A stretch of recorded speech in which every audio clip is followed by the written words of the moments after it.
There you go. All right. I'll call this meeting to order. Pledge allegiance. Allegiance to the flag of the United States of America and to the republic for which it stands, one nation, under God, indivisible, with liberty and justice for all.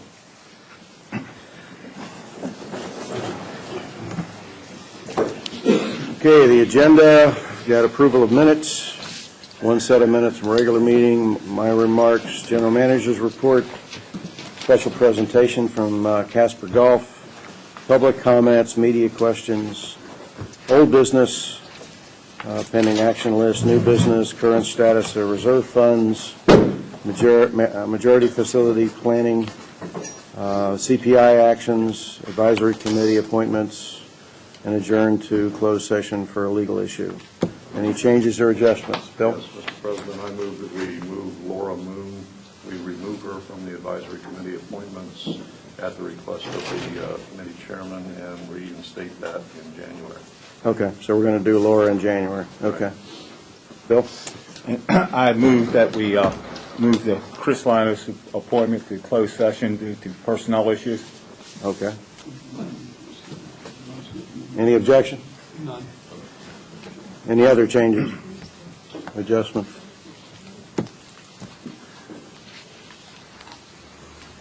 Motion to accept the agenda? Second. All those in favor? Aye. Opposed? Okay. Minutes.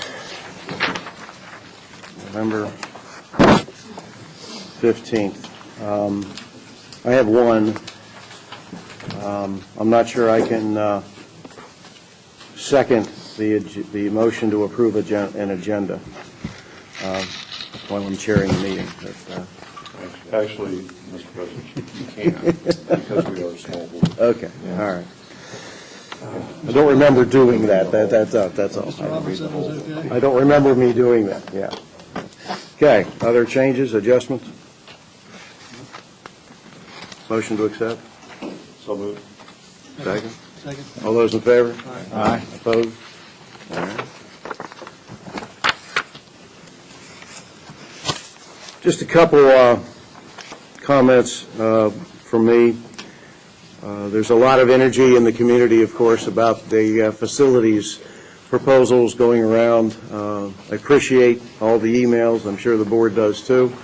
Some folks have taken the time to really document their feelings and to put their thoughts in writing, which we appreciate.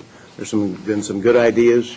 I just want to reinforce the concept that these are concepts, that these are not final numbers, nor are they complete business cases. They are concepts. So let's make sure we remember where we are in the path going down this approval. We're nowhere near final on this at this point, but I wanted to share that. And I won't steal his thunder. I'll steal it a little bit. I will tell you that those who are concerned about our trash pickup do not need to be concerned. You'll hear a lot more about that in a few minutes. So that's been taken care of. That's really all I wanted to bring up.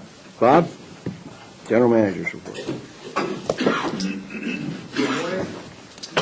Usually sit over there, but all you guys with suits and ties are on the power side of the room. As you guys asked about the, just so you know who's sitting across, I'll do the introductions in a few minutes, but that's our golf folks, because that's been a heated subject.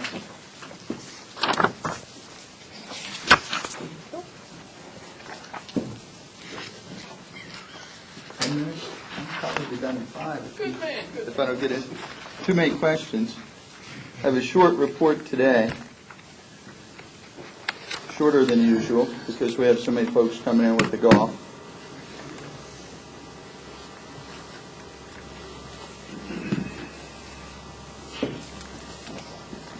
We need to kill these lights here, or this thing needs Wheaties or something. Let the lamp come on. Mr. Unger said it had to be less than 10 minutes, so I'm okay with that.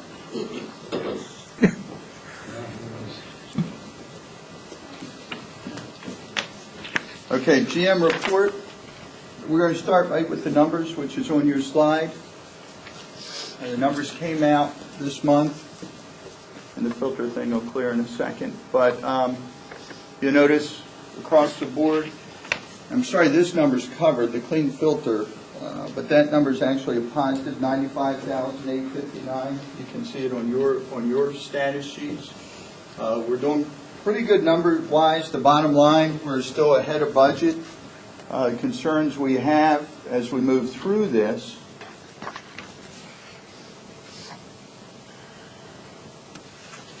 There we go.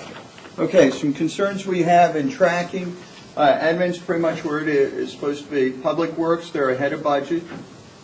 Public Safety, they're pretty close to budget numbers. That's police and fire and everything. Recreation still ahead of budget. Now, a lot of that has to do with the marina numbers. Aquatics, that's holding, if you remember last month, we were right around that 27 number, so we've pretty much held on that. Majority of that, as we discussed last month, was directly from the issues with the CPO and some of the when we're beginning of the summer, we got beat up pretty bad because we had to send folks to training. We had some overtime and stuff associated, but they're holding fast on their numbers. Golf, you see where we are in a red, 125. Again, that's not too far off of where we were before. Most of that came from the late July, August, September, where we lost all the rounds of play. And then lastly, Yacht Club, 90. Now, please remember, and I talked about this is the variance. The actual nets, if you look at, Yacht Club as an example is 34.9 off of, revenue over expenses, so we're really not too far off of actuals. It's just when we're looking at our budget, we expected to have higher production when it comes to banquets at this point. This time of year, banquets usually are through the roof. We just didn't get them. Any questions about by the numbers? Yes, Mr. Stevens. The last thing, the 34,900 that you're off on the yacht club, and you say that's not too far off. If you compared it to this point last year or any year in the past, I think you'd find it very far off. Okay.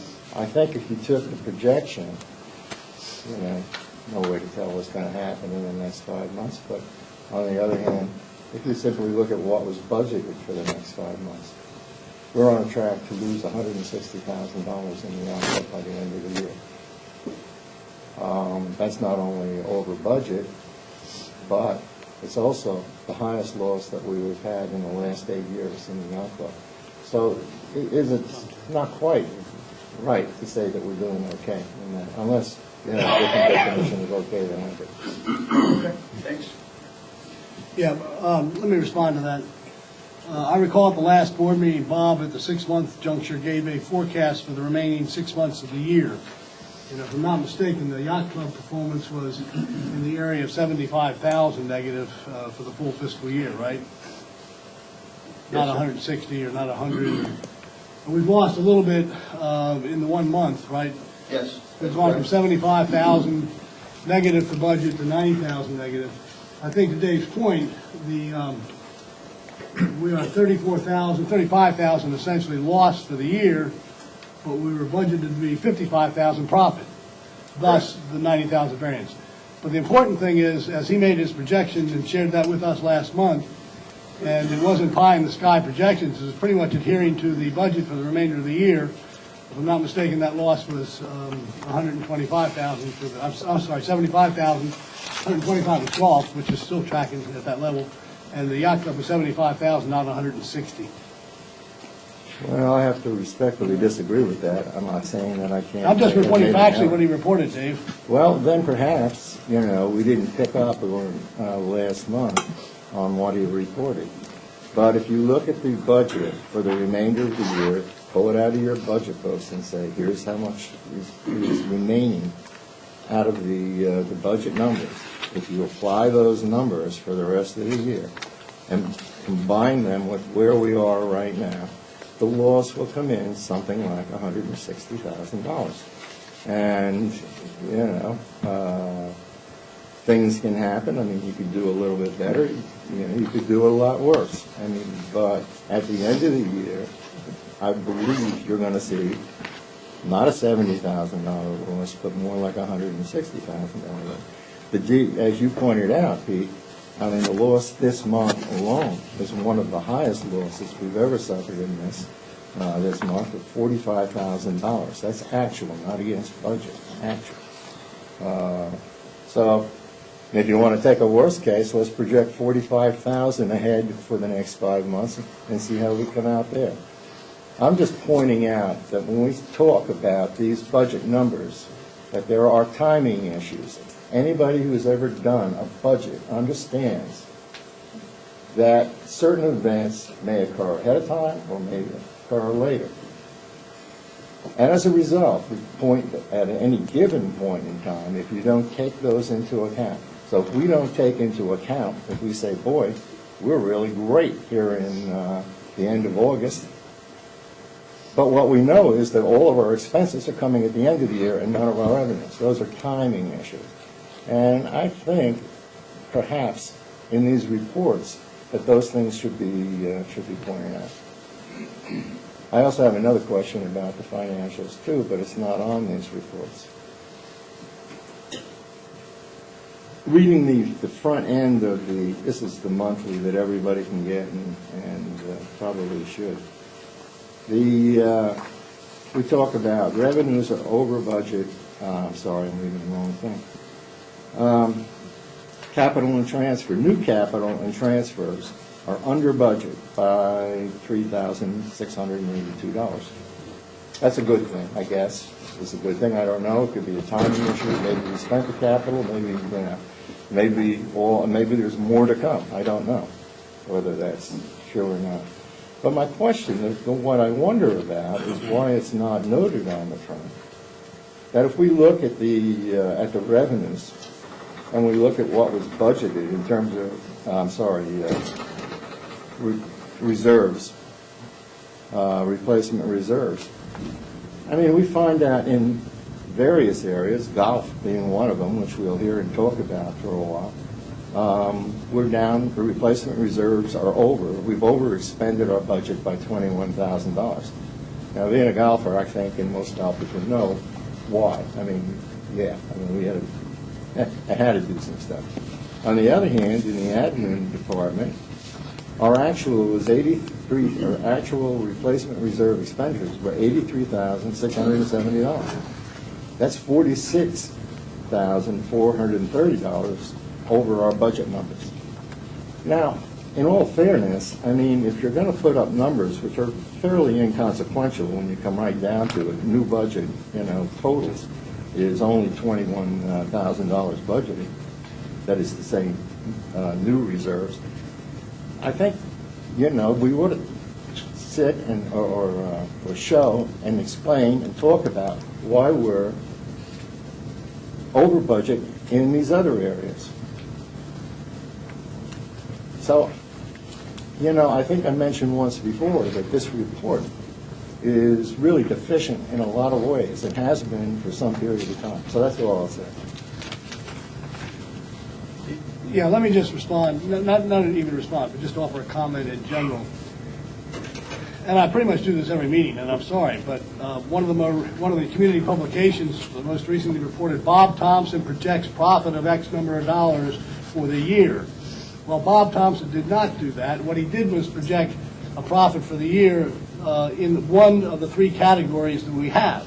And that's what he does here. This is restricted, I will remind you again, to operating revenues and expenses. When we budget, as you all know, an assessment that comes out to zero at the bottom line. Our revenues, therefore, equal our expenditures and two other items. New capital expenditures. Dave used the term new reserves. I believe you meant new capital. New capital. Thank you. So new capital items are indeed budgeted, and to the extent that we either exceed that item during the year or fall short of it, it affects the bottom line profit, if you will, in the operating fund, because the fund has three components, this being one of the three. So you could be over budget here, $50,000, and that's not reportable as Bob Thompson projects a $50,000 profit for the association, if at the same time he's projected new capital expenditures being in excess of budget by $40,000 and interest on debt or debt service $10,000.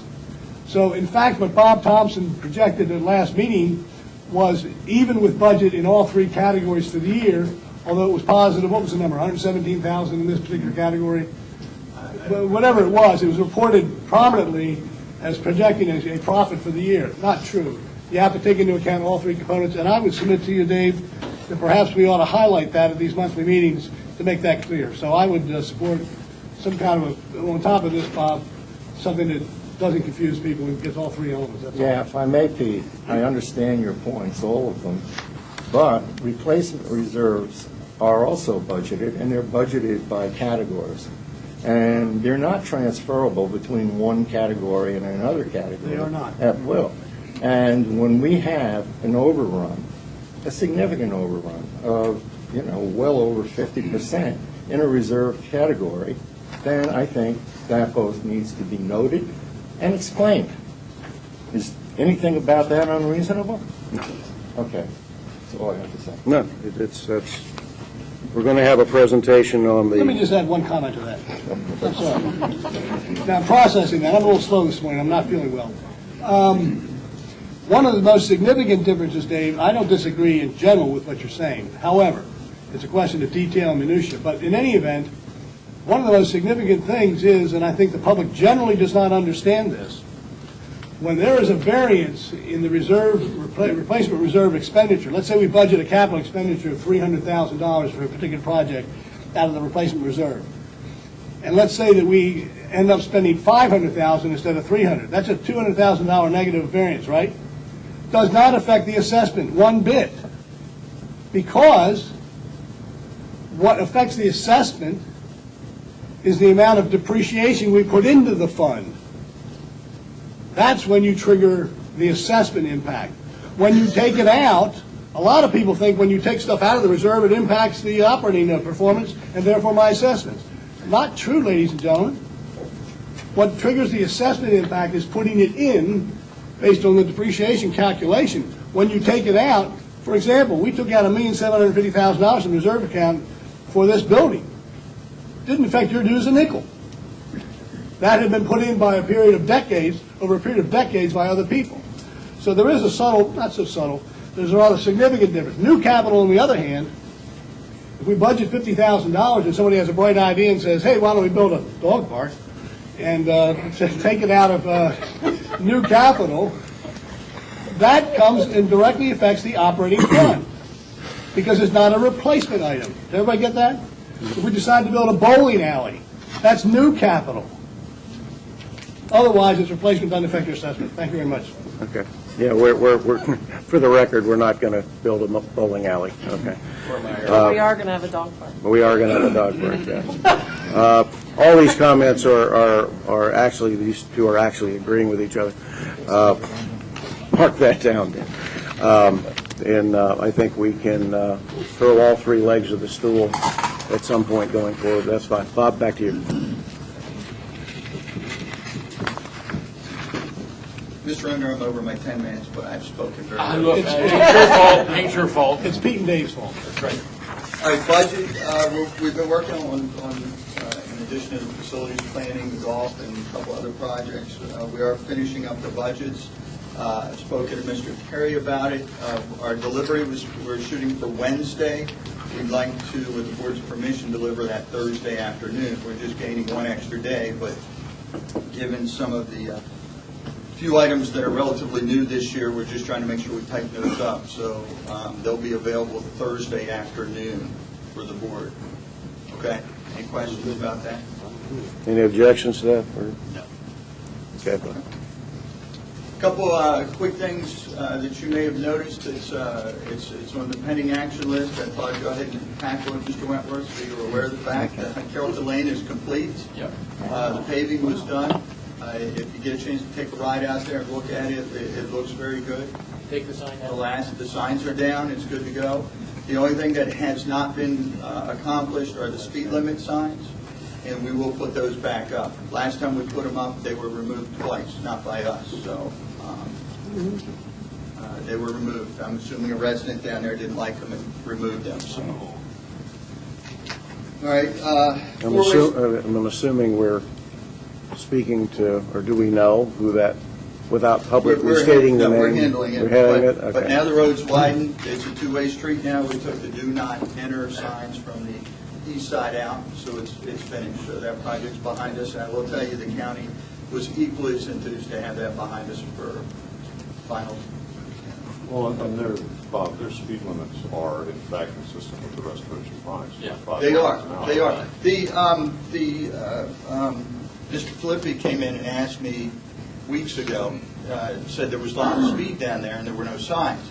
So he asked me that morning, by that afternoon, trying to be responsive, we had 2 signs up. By the next morning, at least one of them was thrown in the ditch.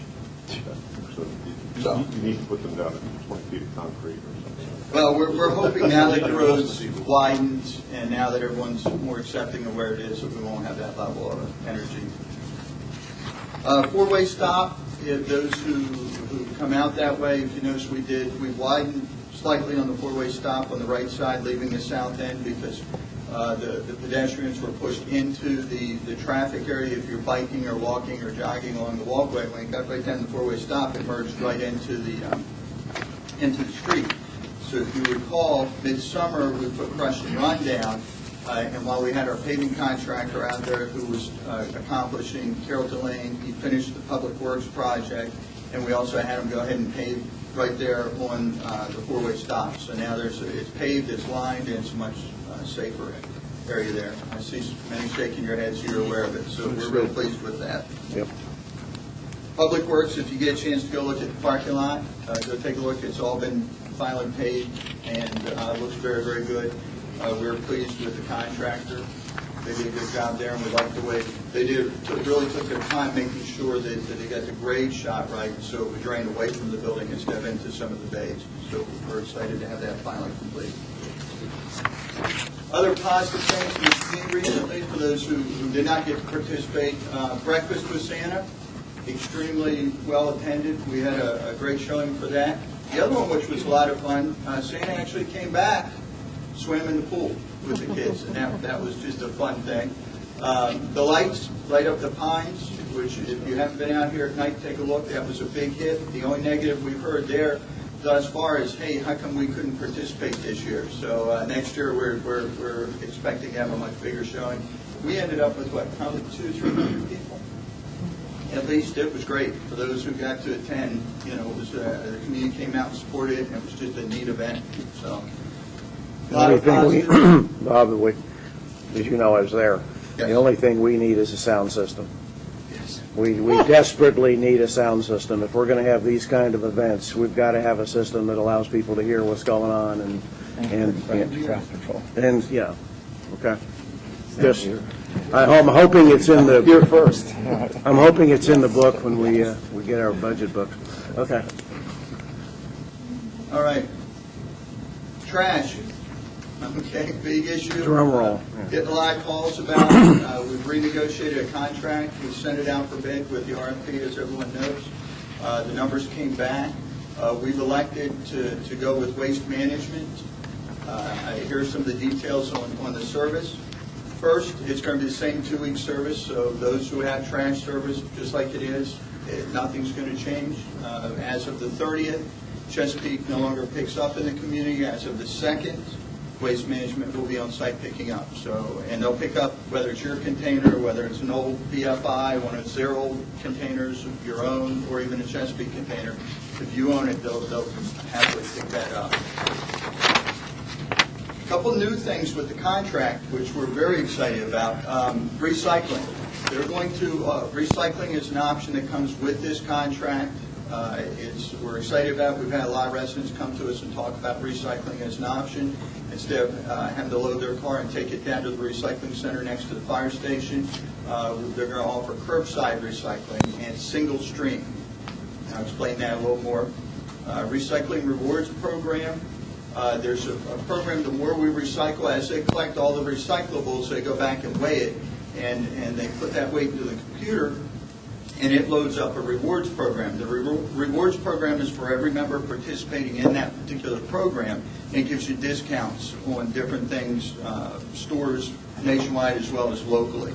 So it's a pretty good program. We're actually excited about it. part of the recycling process is there's a 96-gallon container that they're providing free of charge with the recycling. This will be picked up every other week. They're going to have a schedule set up. So your regular trash will come, like it those on Monday and Thursday, or Monday, Thursday, Tuesday, Friday. They'll stay the same for the pickups.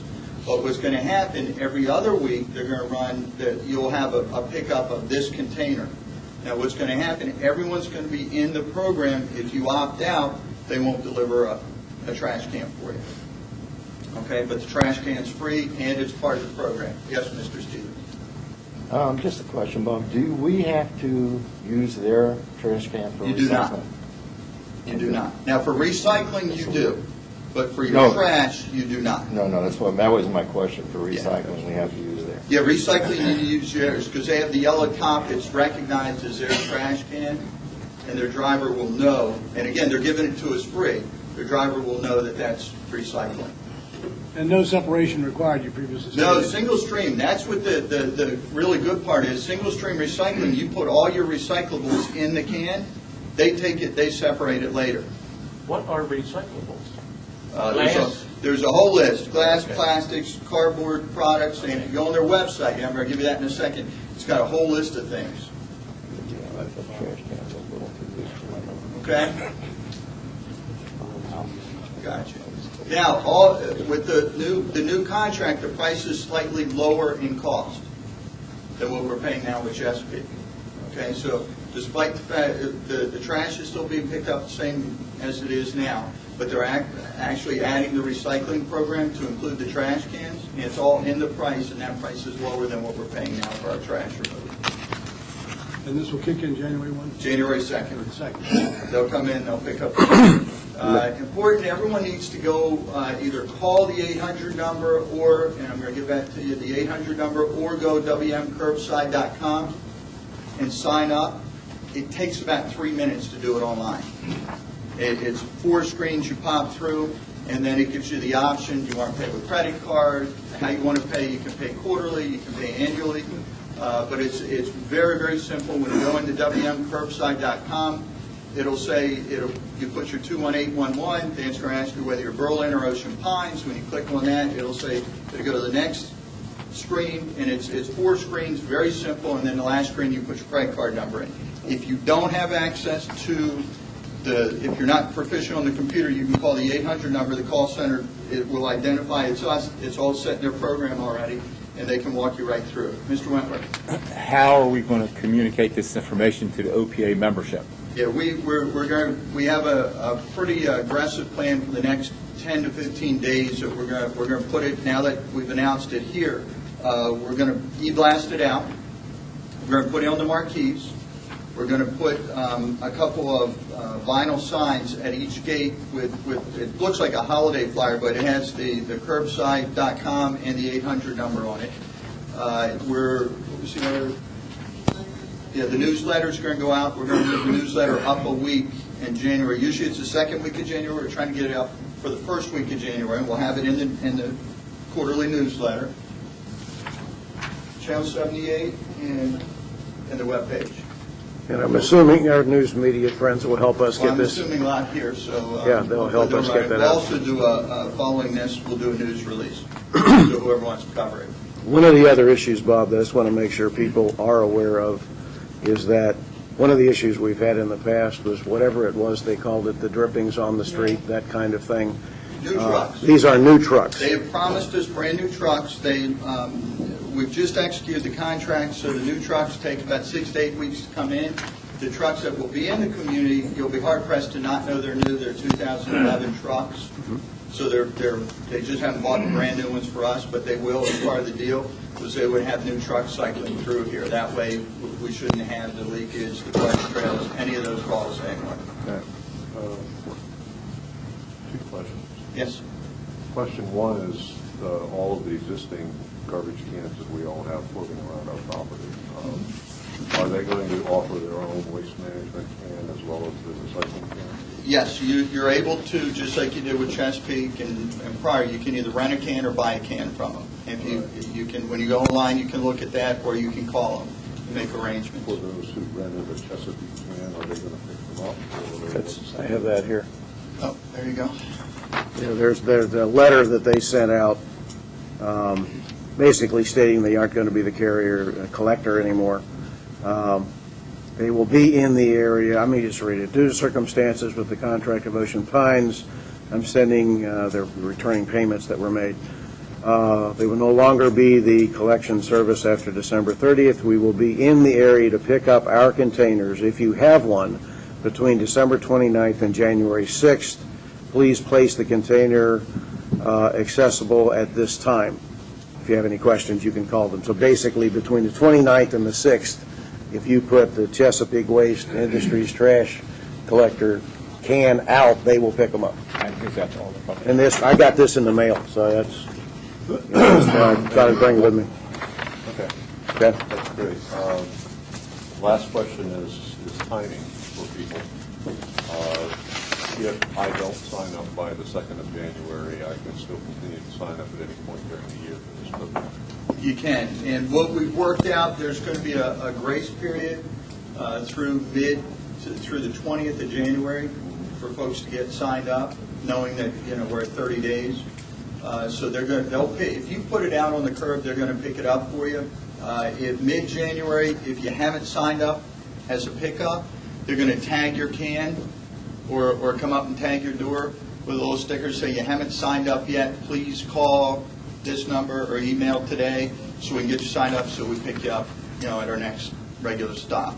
Well, what I'm concerned about are the folks who are snowbirds. who are sitting Yeah, out here's the other thing about that. You can stop like for the snowbirds that leave. Let's say you're leaving in November, you can shut it off and you can turn it back on. There's no penalty to do it. You can turn it off or on anytime you want.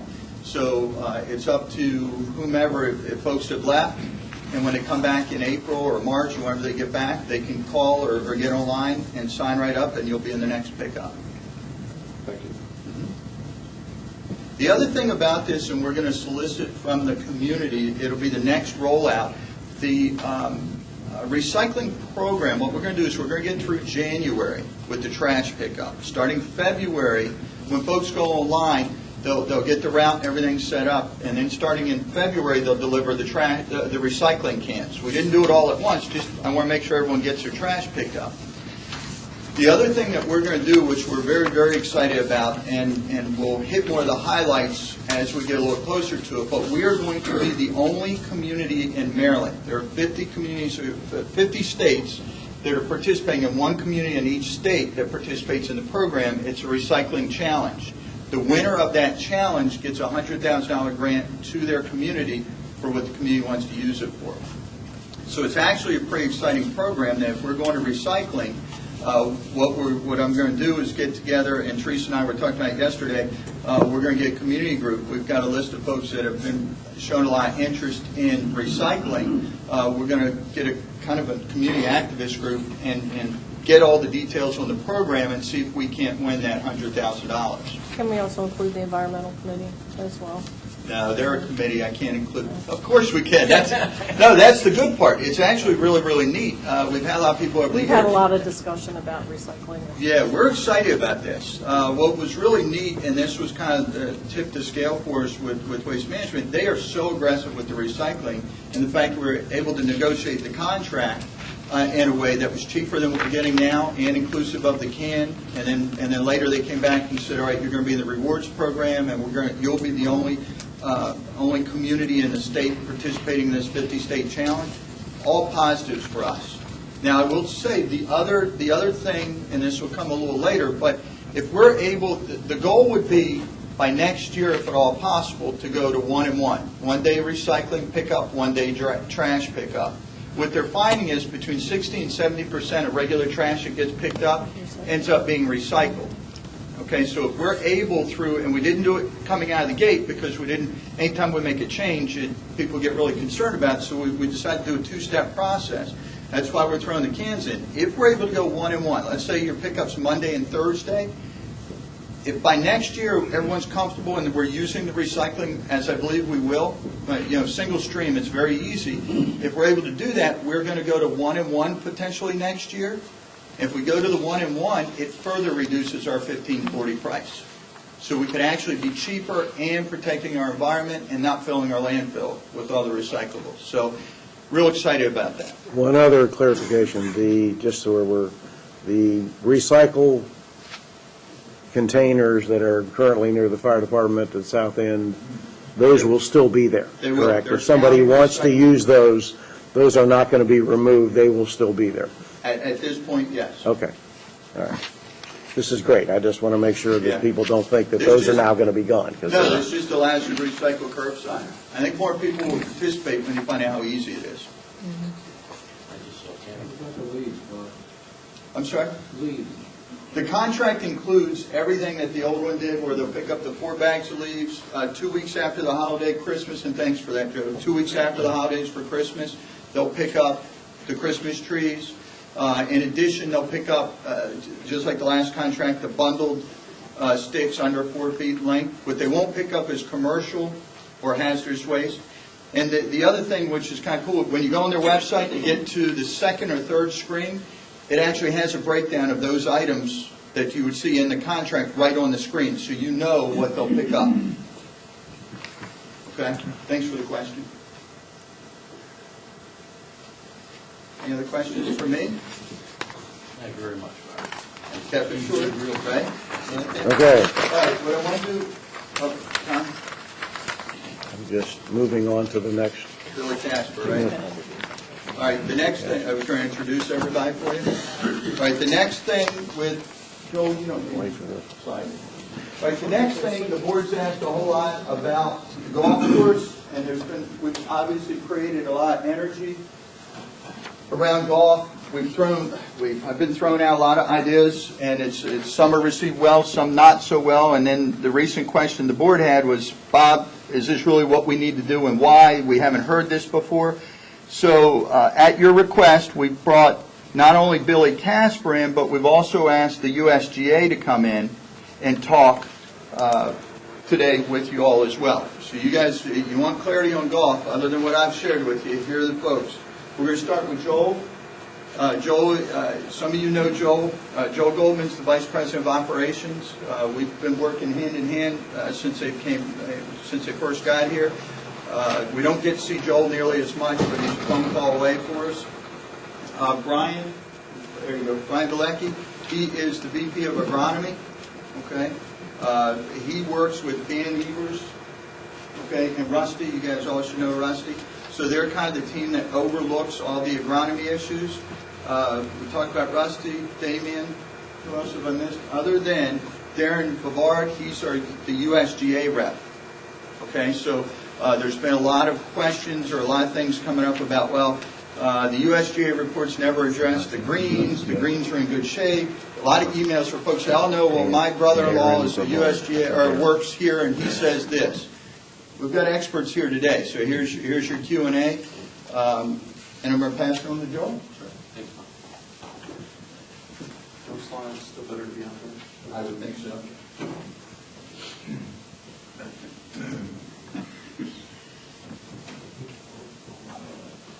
Well, off my pants there.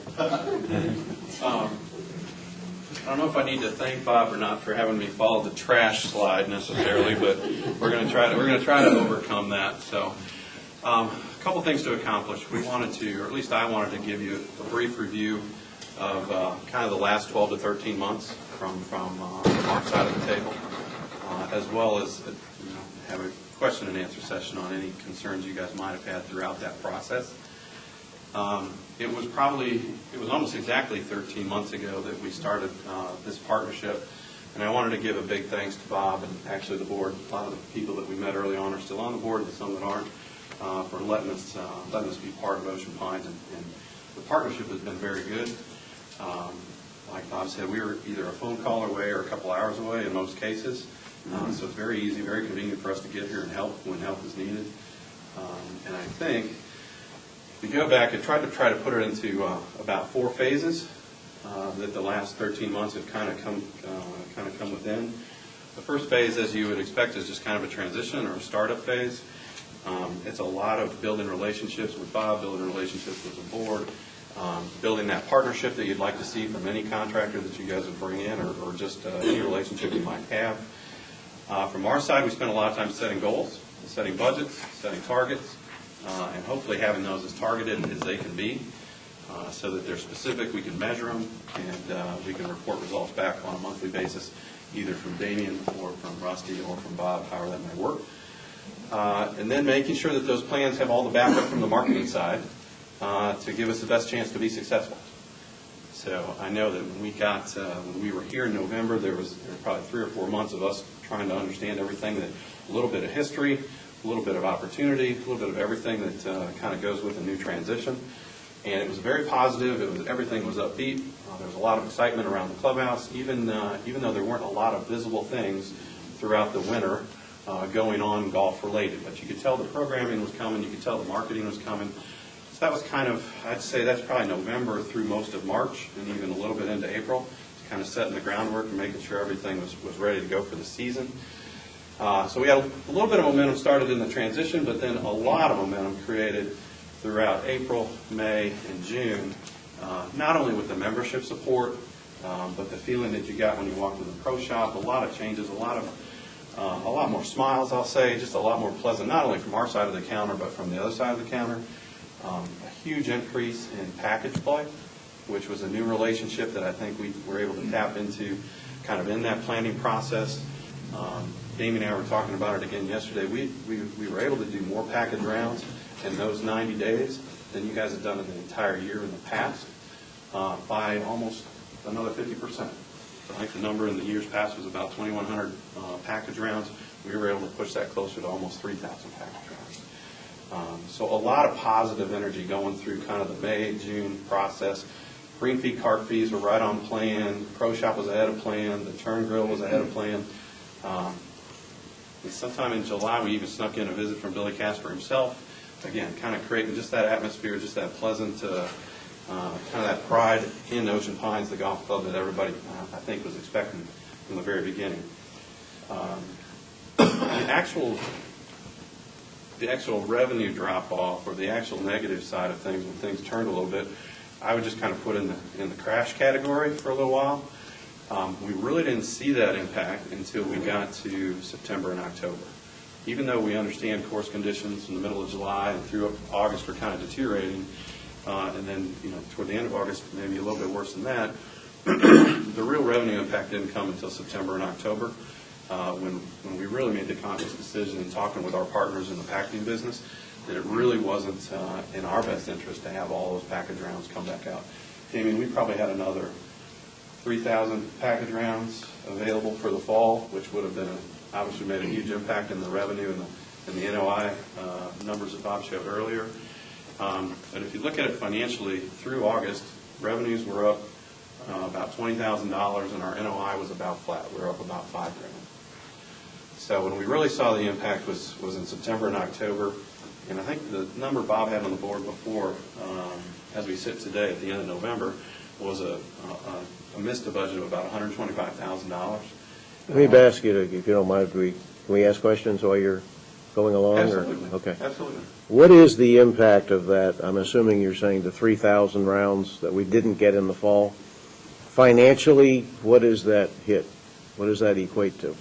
The hit to the financial side, as it showed up already, so it's proven, was about $90,000 in those 2 months alone, September and October. But with a number of the items, and this was just kind of a miss to budget, a number of the items on the NOI standpoint is probably a miss of about $146,000. So, Mr. Terry, are you asking what is the revenue loss from those rounds? Is that what you're Yeah, that's what I'm asking. On a conservative number, I'd say $200,000.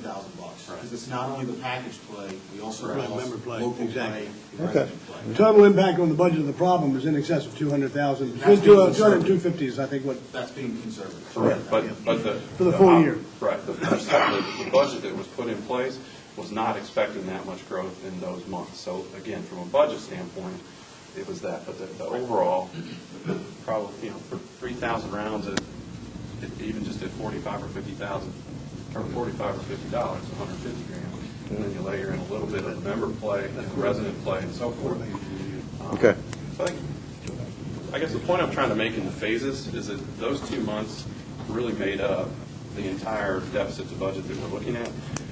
Everything was very rosy, everything was going on as we had planned, and actually a little bit ahead of plan, until we got to the September and October timeframe. So the last phase, I think, as we look at it, and again, we'll open up to any questions, the last phase, as we look at it, I think is kind of a retention and a recovery phase. We've seen in the November financials already that we were able to make plan, so everything kind of back on plan. Again, a lot of that is member-driven, a lot of that is resident-driven, some of that is expense management-driven, and the way we're operating the business. So we understand that we've got a lot of work to do to recover from that $125,000 number that's on the board. We are also starting and almost finished with the budget process. We've been working closely with Bob and the guys on the ground with making sure our budget for fiscal year 2013 makes the most sense. It's aggressive but attainable. And now that we've had a few months in the saddle on a very positive note in the very beginning of the year, I think it's easy for us to look at 2013 and what is still out there to go accomplish. We spent a little bit more time probably in this off-season preparing for also some additional expense management throughout the winter, which means a little less staffing, which may mean a very close look at hours of operation. On a day like today where we might see 12 rounds, obviously the number of hours in the pro shop needs to be open, maybe less than the day a couple of weeks ago when it was 70 degrees and 100 people playing golf. So we're looking for every penny there to make sure we can recover as quickly as possible. And I guess the one thing I failed to mention throughout the middle of the process is that we have done our best to try to communicate everything that's going on, not only to the membership, but to those packagers. I think the worst decision we could have made was to have 3,000 people come out and see our golf course and not the condition we'd have been proud of, because then that impact on 2013 would have been more devastating. So I think that was probably a good business decision, even though cash-wise it was a tough one to make. Yes, sir. This might be, I should maybe wait until the economist comes up to answer the question. That's all right. But our primary problem this year, as I understand it, was a deteriorating condition, physical condition of the golf course. Is that correct? Absolutely. What I would really be interested in knowing is if you have any ideas on what really caused that other than drought, and maybe what steps are being taken to correct it for next year. That's kind of the second portion. Okay. So I will get into that. I just wanted to kind of bring everybody, sometimes memories are hard to keep intact, so we're just trying to bring it all together. Obviously, the last piece of our planning for this time of year and through the December, January timeframe is making sure all of our pricing is aligned, making sure all of our programming is aligned, not only for members but for packaging, outing business and things like that. And then really make sure that from a retention standpoint and from a perception standpoint that we are in as good a position as we can to be successful for next season. So again, that comes with communication, that comes with guys like Damian and Rusty that are here every day, making sure that hands are getting shaken and things are getting happening. Where do we stand on I understand there was the accounting system alignment to be able to compare apples to apples. Where do we stand on that transition to where we can do that? I don't care who answers that, but just where are we? Yeah, That's completely behind us? Okay. Any minor concerns there might have been in the beginning, but we've talked through those, and those are all balanced out, so it's not a problem. And in terms of, tracking the financials, which we do every month, there's a couple of areas where we have limited visibility, where we had more before. And, you can look at the whole bottom line and say that's fine, but on the other hand, some of the decisions that might have to be made in the future, we may need to have a little bit more insight. So for an example, while we track the costs of food and beverage versus the revenues coming from the food and beverage pretty well, when you get down to the expense side, which would allow you to see how Turns Grill was doing,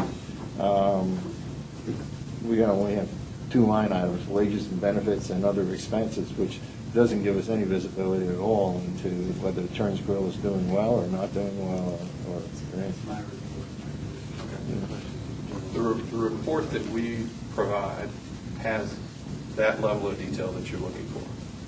So it has expense lines for every supply, every liquor cost, anything that would be a food and beverage expense. There's probably 30 different line items in the report we. So if a board member comes in, we can see or. Yeah, we You have to deal with management. Correct. Well, we can get the information, whatever the route may be, when we want the information. Absolutely. And that goes for any department, not just food and beverage, all the details provided. Let me just add, not only does it go to any department of Casper, it goes to any department of Ocean Pines. What we get as directors is a summarized version. The actual version of the financial statement, which Art Carmine produces internally each month, is how many pages, Art? 40? 40, 50 pages. But historically in Ocean Pines, directors have not wanted 40, 50 pages, but rather a more condensed version. The same thing applies to golf as well. But if any individual director should want to delve into the 40, 50-page report, I believe that would be available to them. That is still true, I believe. Yeah, I've asked it for is. that in the It past is. and received it, so I'm assuming. But I don't want can the get 40, that. 50 pages. And that may be the easiest way to get it. I'm just pointing out that in the past, this was easily visible, and this year it's not. It's not a Casper problem, but it's, okay, my question's answered. We had a very, I'm sorry. Go ahead, Dan. No, you go. I'll take my turn. You can't really see each other the way we're sitting. This is a hard question to articulate, but because you're the boss and you have the universal point of view, I've got kind of a universal question I might look you maybe think about. Ocean Pines characteristically is perceived as a country club environment, but it really isn't. It's a homeowners association golf course that offers memberships to people who play frequently so that they can play for a little bit less per round if they're playing enough rounds. We don't generate enough income with that approach to make the course work, thus the package golf and the focus on package golf. Now that you've been here for a year, how would you suggest that we start looking at a formula for this club? Should we continue to try to straddle the fence? Should we be going in other directions? Should we be redirecting what we're doing? Have you even thought about that at this stage of the game? Dan and I, Brian oversees a good portion of actually the entire company on the agronomy side. Dan and I oversee about 22 clubs in the Mid-Atlantic. That's from Maryland to North Carolina and kind of everybody in between. This model is something that we're fairly familiar with. It's something that we have, I think, some pretty good knowledge on what the right plans might be for the typical HOA scenario. This one, being a little bit closer to the resort market, makes it a little bit easier solution. Because if you had this club in Lexington, North Carolina, you wouldn't be relying on package business, so that wouldn't be a revenue source to help balance out any of the expense side. Specific to Ocean Pines, I think the model and the plan that we had in place for this year was probably very good. If we could have reaped the benefits of the package business, and again, I know we want to learn also where all that package business really wants to play, and we want to understand how we can be more protective of the member side of the T-sheets to make sure that we're just not taking one weekend and completely alienating any member from playing kind of thing. That's the knowledge we need to understand. What you're talking about is probably the mix of revenue that might make the most sense at Ocean Pines. To not take advantage of the package business, which is maybe the easiest source to go find if you have the right relationships, we'd never take that off the plate right now. Now, the minute that membership begins to grow and get to a point where we can support the club with just member dues and member functions and cart fees and range and turn grill and things like that, then we can be much more selective or completely push that out. My guess would be that could be 3, 5, 7 years, maybe never happen again. Used to be the case, used to be easy, not that way anymore. But did that answer your question? Well, you're hitting close to it. It's we all don't say this word when we talk about golf in Ocean Pines, but the nasty, real quiet word is municipal. Ocean City has a place called Eagles Landing. It's a wonderful golf course that has pretty much a fixed price for anybody who walks in, and seems to be operating successfully, going at the business that way. And I don't know if you've looked at that model as something that the Pines ought to think about, or something we ought to mix more toward? I'm just curious.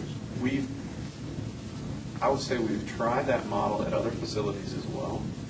And in the environment that we're living right now, not only just the world itself, but in Ocean Pines, it takes the right balance. And what we've seen be the most successful is about, I'll say 35, maybe 40% membership as a dues line, maybe another 30% on a package play or something special, either packages or outings, and then like another 30% or maybe 25% from a more of what you're talking about, kind of a resident program or really that public Kind of a walk-up? golf or We have, walk-up we type have, thing. yeah, we Which have. with all the members. Members of the community who are not members of Ocean Pines Golf. Correct. We have a lot of property owners who enjoy the course who do not take out a membership. They're infrequent or irregular players. And that's what we've seen, across the country, and especially, what we're closest to in the Mid-Atlantic, is people aren't playing as many rounds as they used to. Time is tough to come by. A lot of people are working more hours. A lot of people are with family, things like that. So our job is to probably get a better share of their play. So if I'm limited to only playing 10 rounds this year, and I live in this residence, we know they want to go play maybe a Lighthouse Sound or something else once in a while. But that's maybe a one trip a year type of thing. We want to get 7 or 8 of their rounds. And if that's hard to sell a membership to because that value equation doesn't work. It's easy to keep them inside the community. They don't have to go very far. It's convenient. We're going to treat them right. And we still would love them to have that sense of ownership, even though maybe they're not a member or a resident. One of the things that we're faced with in this community is there was a history of membership. They had hundreds and hundreds, of members of this, and the assumption is that membership is the measurement of success of the golf course, as opposed to rounds of golf and the percentages that you were talking about. I've heard a lot of different. Do we know how many different people in Ocean Pine that are members of our organization who have used the course? Round figures. What is that number? Yeah, I want to say it's next to Mr. Gomzak, and I looked at this not too long ago. I can give you a guesstimation, and simply because, and I told Mr. Gomzak, I gave him the same answer. We try to track everybody that comes in the door with Right. email addresses and mailing addresses, obviously for marketing purposes. So in the instance we were actually talking about this, and he came in probably half an hour after it happened. We had a father and son come in. The father had his name and address in our database. The son didn't, even though they were both residents. So it's not 100% correct. That number was right around 1,500 to 2,000. Correct. And again, we're just ballparking it because, again, it's not 100% correct. Another example, a guy, this is his second home. He lives in Northern Virginia. His second home is in Ocean Pines. We asked him for his address. He gives us his primary address, which is in Alexandria somewhere. Right. So it's not 100% correct, but that's about as close as about 1,500 to 2,000 folks that with the Ocean Pines address in our database. Okay, now does that number include the members? Oh, that's in your database. You're not talking about number of rounds. No, that's People do Good name. visit it, Because I people know that visit the club. That's what I was trying to get my arms around, is we've got this core group of members that are very important to us, that we don't want to lose, but at the same time, there's this impression that that's the only measurement of utilization of the course by people who are our members, and I'm hearing that we're somewhere between 1,500 and 2,000 non-member non-golfing members. usage of the course. Okay, but we still need more walk-ups and package. In the model that Dan asked about, that you're saying we really ought to stay the course as to where we are, I think is that's what we're hearing? I think it's really, really close. What we want to be careful of is sometimes you get too aggressive on the outside play, you can alienate the membership sign. Right. Delicate That's balance. the delicate balance that we're looking for. And I know that in the spring, with all the momentum we had created, there may have been a weekend or two where we might have been too aggressive on the package side. Could we have found a way to keep some of the membership happy a little bit easier for me? Okay. Let me Well, just- final answer to your question, sorry, is that if you just look at it financially, our dues line, of the, let's call it $1 million that we've made so far this year, our dues line is only $155,000. So round numbers, it's like 14% of the total revenue. So now they probably account for a good chunk of the pro shop and the turn grill, so not downplaying that at all, but the green fee side, I guess you could roll cart fees into there a little bit too, but it's right at that. If you throw cart fees in, it's probably about 30% of the total revenue, membership side. Let me, two comments. Number one, with respect to Damien's comment, continuing to try and in the future maybe get a better estimate of somewhere between 1,500 and 2,000, but that's a reasonable estimate of the number, in addition to 303 golf members. But secondly, I just want to observe that you spoke earlier to the increased package play in the months of May, June, and July. The member play, as well as the Ocean Pines non-golf member play, was also up rather significantly in those months before the condition of the golf course became a problem.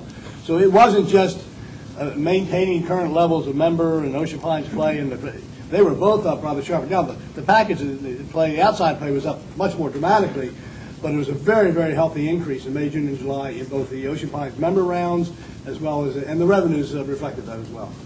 So I'm hearing three separate measurements, objectives, That's probably that will be established, that we can start watching to see. I mean, you're already doing it. I'm just trying to make sure that we're on the same page of how we're measuring success here. Absolutely. Okay. Yeah, if I may. Yes, sir. We've really, in terms of all of these different types of play, there's been a pendulum that's swung very heavily to the member side when we had well over 600 members down, and has slowly and gradually been moving towards outside play. And then you kind of really jump-started it when you guys got in. I do want to say that our experience, at least for the first part of the year, and I'm a member, and I talked to other golfers, others may disagree, but in general, you guys have done a very good job at bringing in the outside play, managing the tee sheets, and basically minimizing the impact on people who pay their dues up front every year or so. We give all that credit to Damien. That's his expertise. Oh, don't do that. Yeah, sure. That all being said, if we don't fix these greens, it's all going to go away. The one thing that this year proved is there's nothing more important than those 18 greens that are out there. You can get away with tee boxes being a little shabby. You can even get away with fairways being a little spotty. But when you get on the putting surface, the ball doesn't roll where you're expecting it to roll. That causes some grief. So Maybe with that, we can move into the... probably a good transition to the... Hey, let's make sure we don't have any more financial questions here. Yeah, Go ahead. We got any, Chairman? Actually, as I hear it, there are 4 quantitative areas that we should measure for the revenue. Golf membership, Correct. OPA members, number of rounds played by community people. Membership. Membership, okay. And revenue. Okay. Keep it. Outside of the community play, Correct. walk-up play, and package rounds play. That makes sense. Somewhere in that outside probably includes the outing side of things. So Okay. a business group that wants Okay, to yeah, have the okay. So, course but half a day. basically, so we're looking at 4 quantitative measures that we should be trying to get. Okay. Mr. Wentworth, just so you know, we track that. I mean, Damien and I talked about this, so we're tracking these on a regular basis. He keeps me updated on where we are with these categories. So the fact that maybe every board member isn't aware of it, that's where the relationship between myself and Damien here on the ground, that's where we talk about regularly. That's why when I'm reporting and I'm saying here's where things are, I know that they're tracking these because I see them. He sends me the numbers, I look at them. If there's a question or something I don't understand, I'll talk to Damien, and if for some reason he couldn't answer it, we get Joel on the phone. So what you guys are talking about, these tracking and these measurements, we actually do that. That's part of the relationship. Maybe it might be a good idea then, if not monthly, quarterly, for the board to get kind of that information so we have a feel for how it's going and where the revenue stream is. Yeah, just in terms of information, in the past, we have had this information kind of provided free of charge by a member who, you know who I'm talking about, Damien, and who gave us these rounds every month. We kind of miss them, you know, I mean, they sort of give us some kind of an insight to what's going on, and it's hard to get it otherwise. Well, respectfully, part of the process that we agreed to when we entered into the contract with Casper was to have a single source, being myself, to work the relationship with their single source, i.e. Damien, on, you know, down at the course. That's what the new contract, that was something that we applied as a different approach than we had in years past when we've gone through these type of changes. And then that's the information just like I look at every other department each month, they're the things I look at with them, and that's where the reports and that's where some of the information I provide you on the recommendations are coming from. So that was an agreed upon action. Well, respectfully, Bob, you are the point of contact to Billy Casper Golf, and there's no arguing about that. But if the information that you get doesn't come to the board, if we don't see it, then that really doesn't do us any good. And the intent wasn't for the information to come to you and not to come to us. You're the liaison to them. You are not their boss. I understand, Mr. Stevens, but the fact of the matter is, you don't get everything that comes across my desk every day. Operationally, that's my I role. am simply pointing out one thing that we have received in the past, which was useful to us over a period of time, which we are not receiving. Okay. Let me just add one comment. Go ahead. I think what we have here is a philosophical difference on what the board's role is and what management's role is here, which we've had in numerous meetings in the past, okay? And not everybody at this table agrees philosophically on what the role of the board is vis-a-vis the general manager.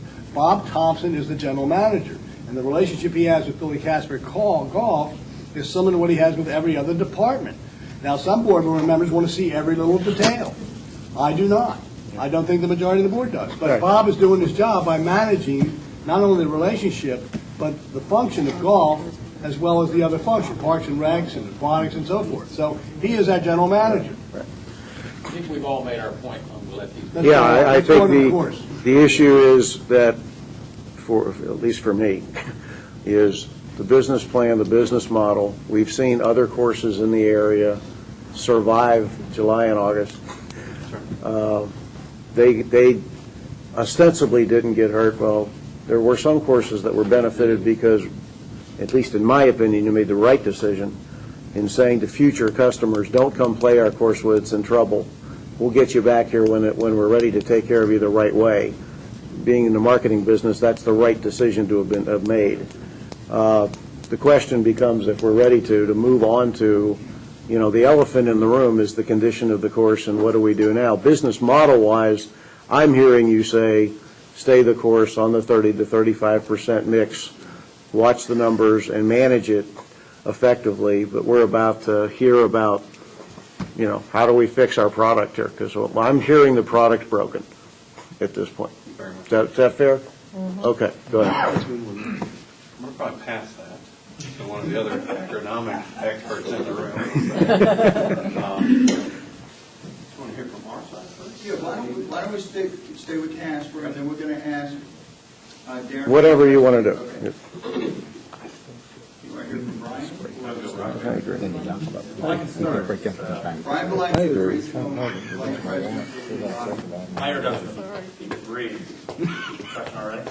No, you're fine. I'm just trying to get the children up here to calm down, that's all. All right, go ahead. Go ahead. Well, we've been here for just over a year, and I think after a year on the ground and having Rusty here and Dan's involvement, my involvement individually has been very minimal.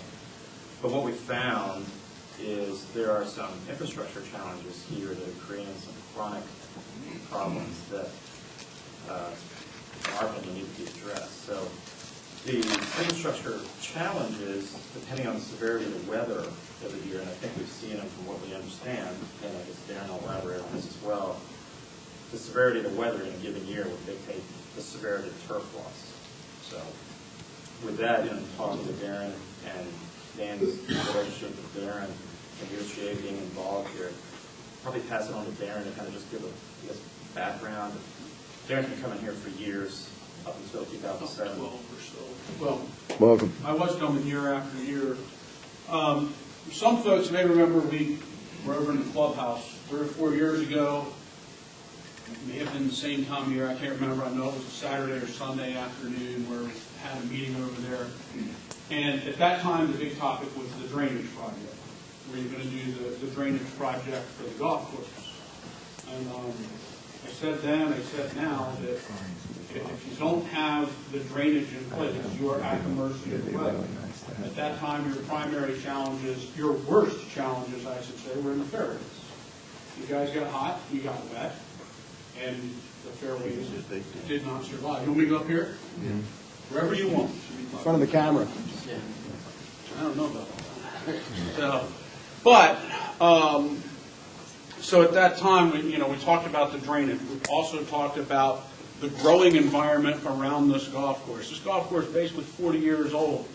All these trees and stuff around this golf course are 40 years taller. They have a much bigger impact on air movement, much bigger impact on sunlight penetration.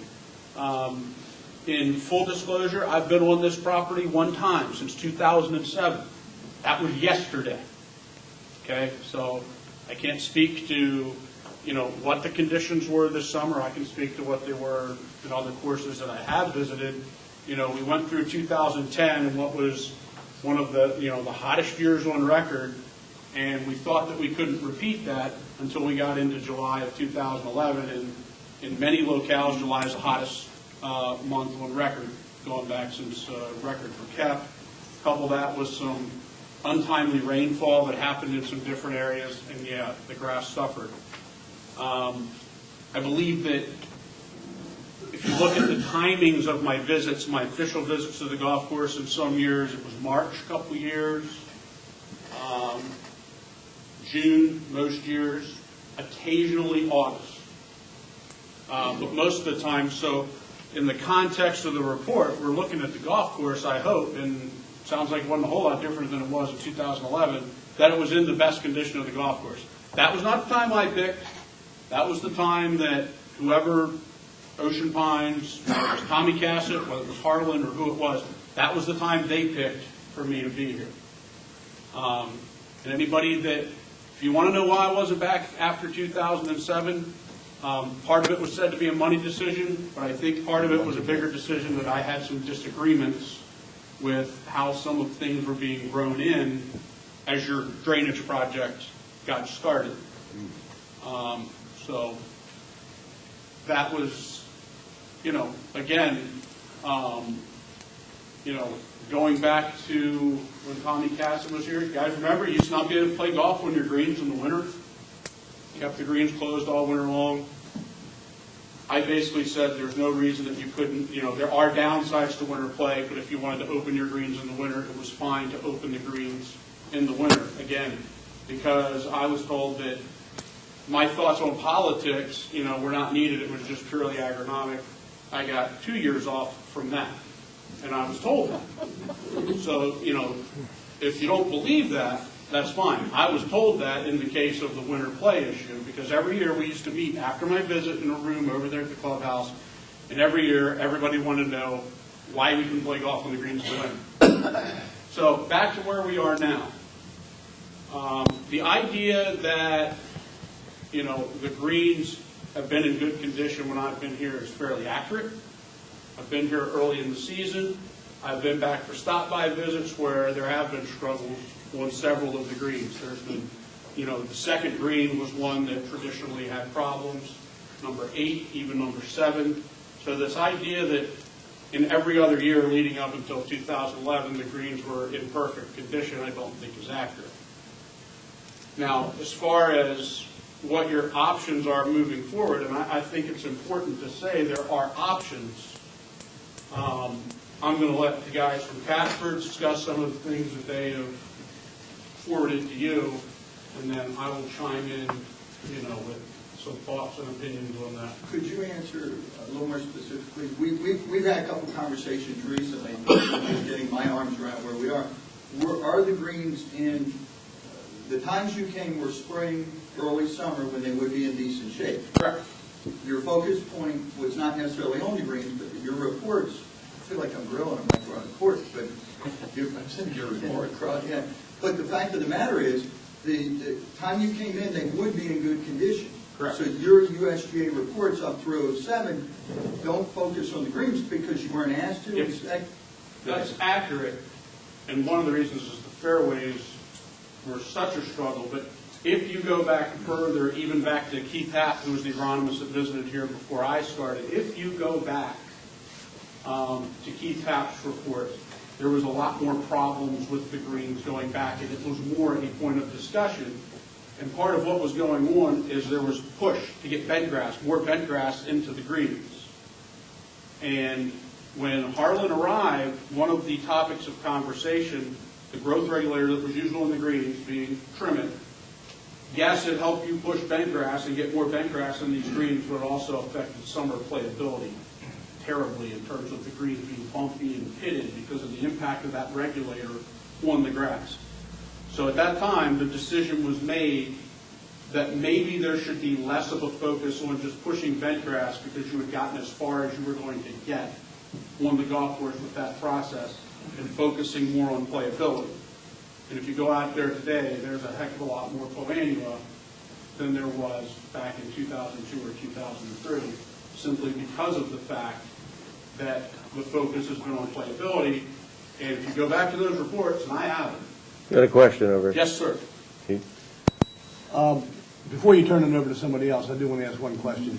Bob Thompson, you gave to the board a presentation and then subsequent to the golf membership on a Friday afternoon regarding the condition of the greens, and you had your soil box and your photographs and everything, right? Yes. Okay.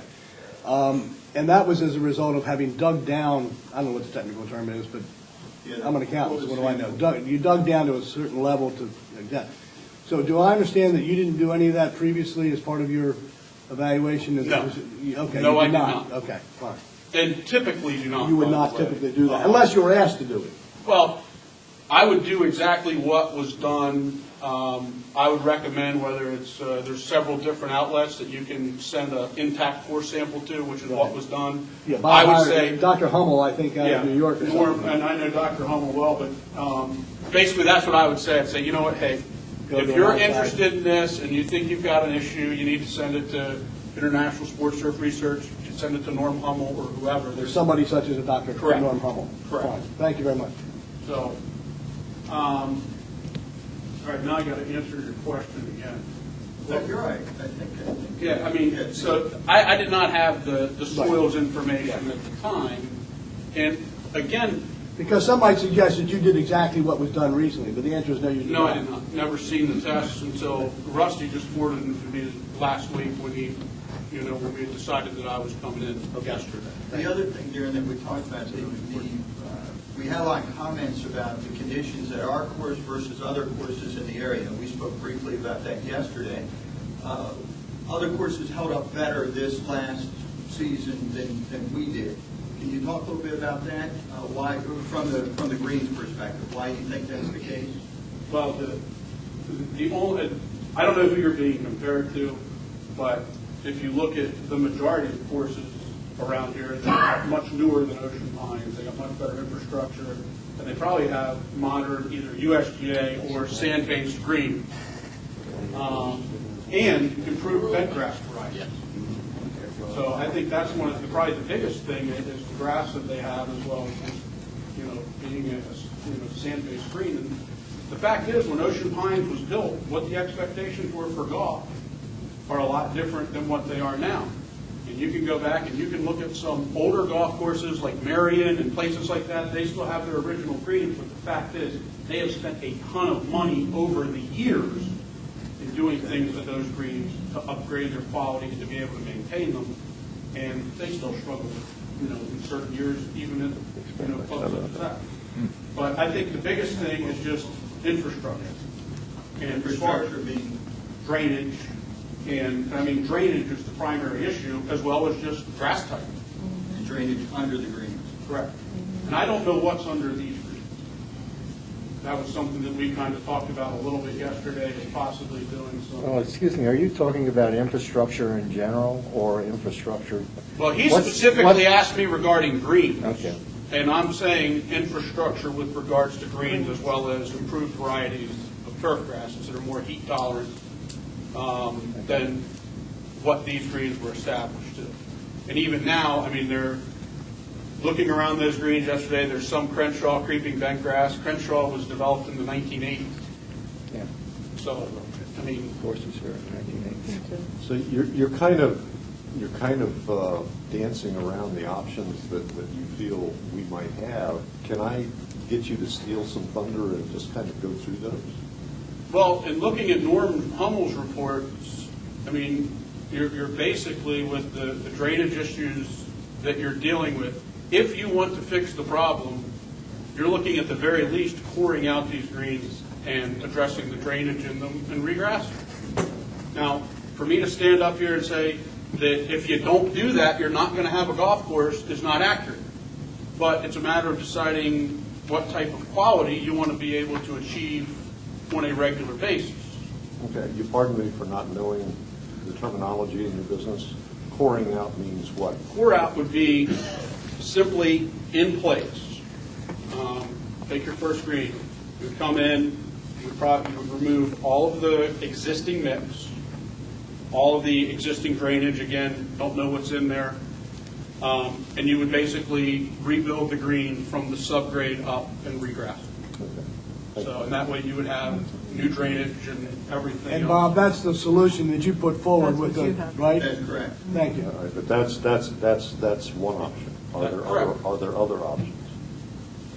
Well, there's other distant seconds, I would say, in terms of options. We're talking about checks here as Oh, well. I understand. I mean, it all comes down to money and inconvenience, Exactly. not necessarily in that order sometimes. Right. Because it's, the inconvenience factors into your revenue and everything else, in terms of compared to the actual cost of the project. There are, other drainage technologies that can be installed. They're not cheap either, but your downtime may be less. That doesn't address the regrassing issue unless you were to, at the same time strip, resod, that type of stuff. Yes, sir. When you say distant second, are you saying that would be like the highest grade out of everyone failed the test? No, I don't think that's That's fair. fair. I don't Okay. think that's fair. But Okay. It's definitely one of the ones that is still in the curve. Okay. Rebuilding the greens would be the ones that got thrown out on the curve because they ruined the curve Gotcha. for the grade. So, Yeah, it's still distant second. If we do not, okay, or at least do not immediately recore all these greens and go into a big replacement program. Okay, can the greens be brought back to the condition that they were in the spring? And the fall preceding that? It's not only a seasonal thing, by the way. The greens don't go bad in the fall, and they don't go. As you pointed out pretty accurately, I believe, there were some greens that have had problems periodically, and probably there wasn't a year that went by that we didn't have a problem at least on one or two greens. When I say a problem, they're playable.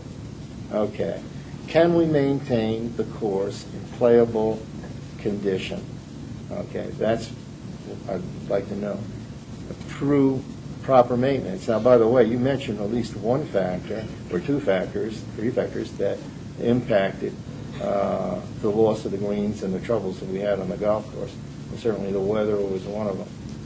well, the weather's the biggest. Yeah. I mean, it's But we also had, as we were aware of, problems that I don't know might be termed transitional problems, where we had mechanical failures on the course, and where I've heard, at least, although not formally, that perhaps we did not use the best treatments on the greens during the period of time.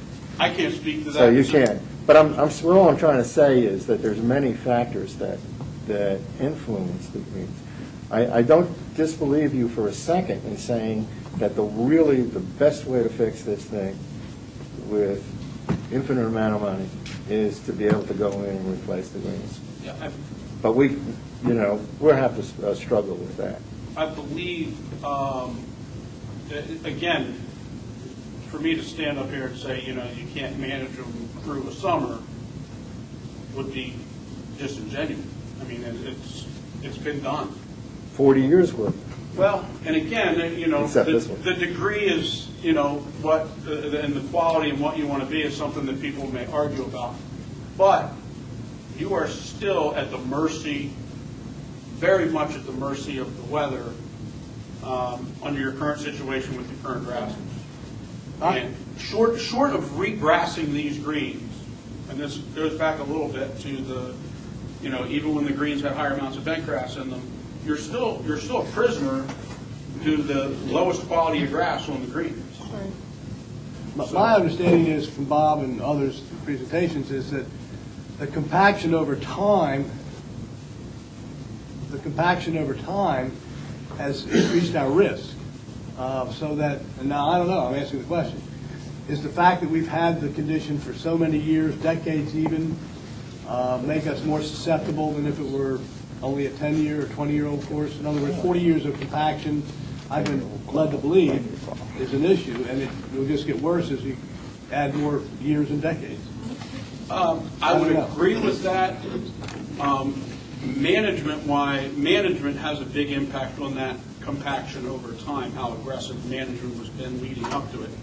When you look at and I don't want to even, you know, I don't want to bore people with agronomy, but your infiltration rates in the top 0 to 3 inches of 2 of the 3 greens that were sampled is below like a ½ inch. It's like 0.5 inches per hour. A modern green should drain at 12 to 16 inches per hour. So that's really unacceptable. Well, it makes it difficult. When the weather gets bad, and if you get into a situation where you're going to have much less control. It's about control. If I can just give an example, what happens, you get a heavy rain, and that top green becomes very, very saturated. Then you get 95, 100-degree weather, and in non-scientific terms, the turf simply cooks. Yeah. So you're, like you said, you're at the mercy of Mother Nature and your infrastructure, your growing medium. That's a challenge. It's just not humanly possible to overcome. And it's not good grass to begin with. And then that too. If we can go back to the options, I think our options are, no, you're fine. The options are, we continue the way we are, aggressively aerifying and seeding, and we will change that top 3 inches over the course of years. We're talking 2 to 3 years worth of aggressively aerifying. And, that is definitely an option. You're not going to be changing your grasses because the interseeding grasses has not been proven to work. You might It's actually been proven not to work. Okay. It's been proven not to work? Yes.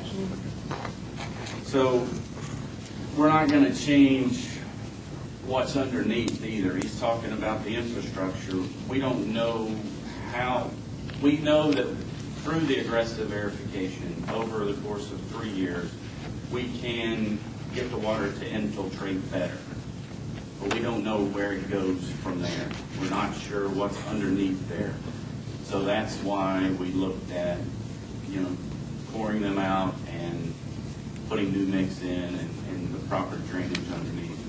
And then the other option that, say, the Marians and the Oakmonts have done that have the old greens is called XGD, which is an existing greens drainage. And they go and they strip and then they install the drainage so that they know that that water is getting out.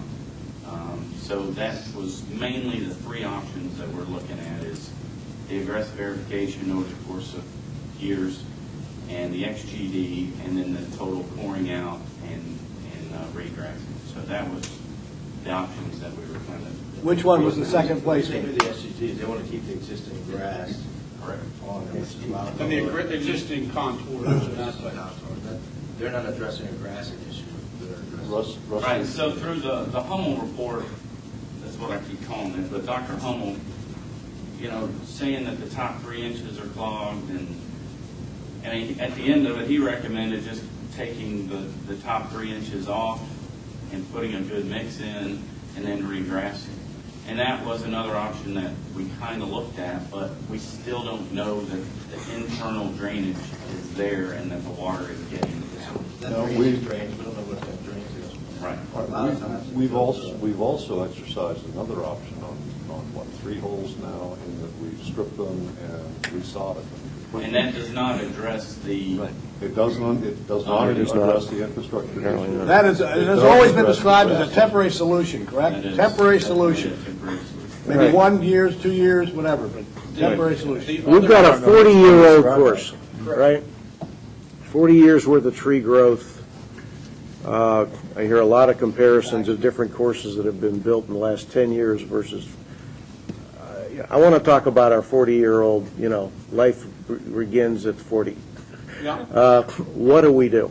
Your USDA, how much money needs to, you hinted earlier that some of this might have been avoided had we been able to keep certain maintenance programs up to a certain reasonable level.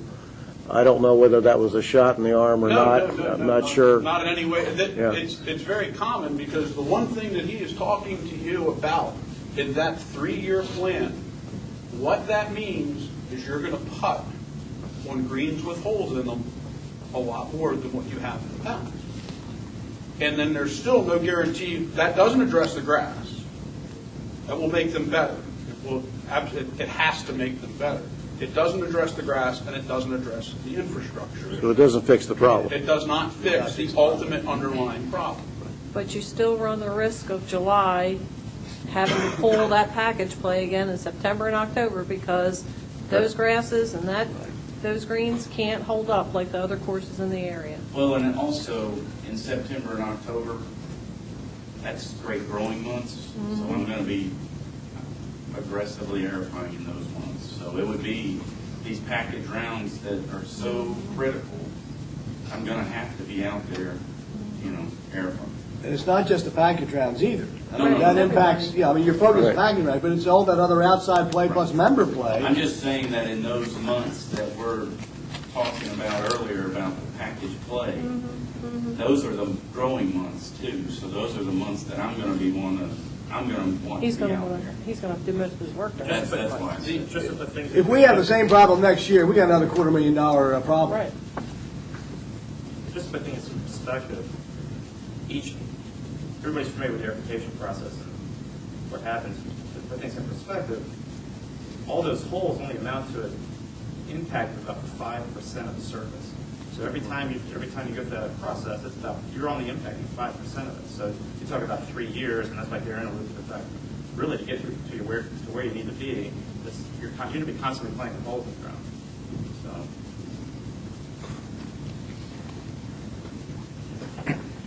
I have a question for the Casper people.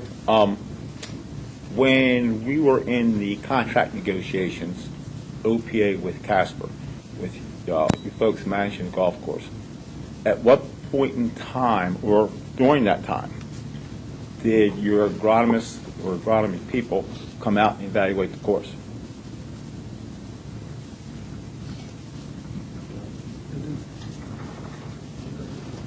It would have been later in the season, it would have been August, September, and we would have been more intimately viewing the club in November, end of October, early part.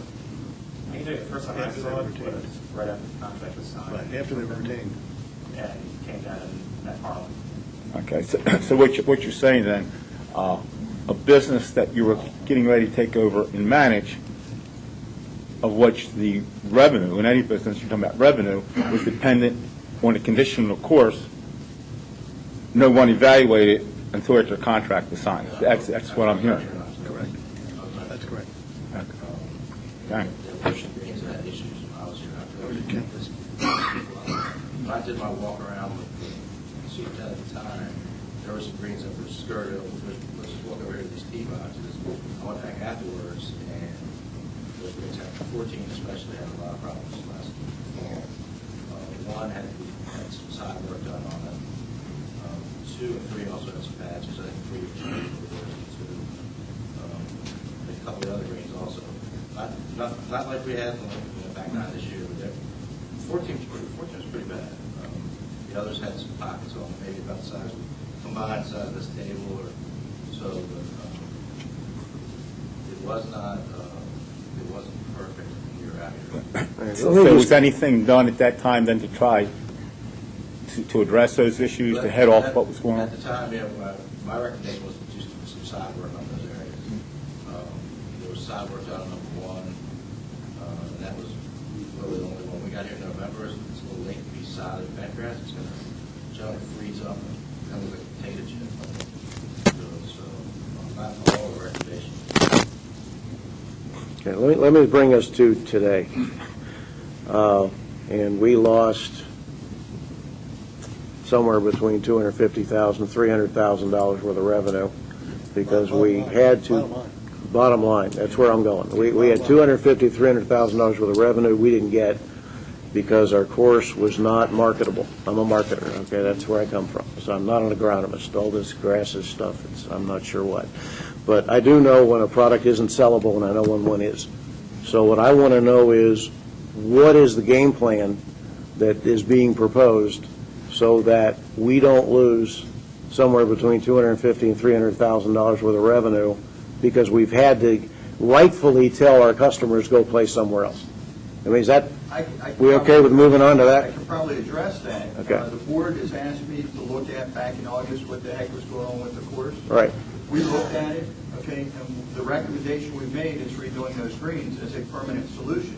Good. All the other options are certain. This is I think we're down to a philosophical decision by the board. The majority of the board has to decide what the expectations moving forward of the course are going to be. These gentlemen have shared with you exactly what I did. Again, it wasn't mine. I got it from these guys. I put it in a format where we can do a presentation of what needs to be done to cure it.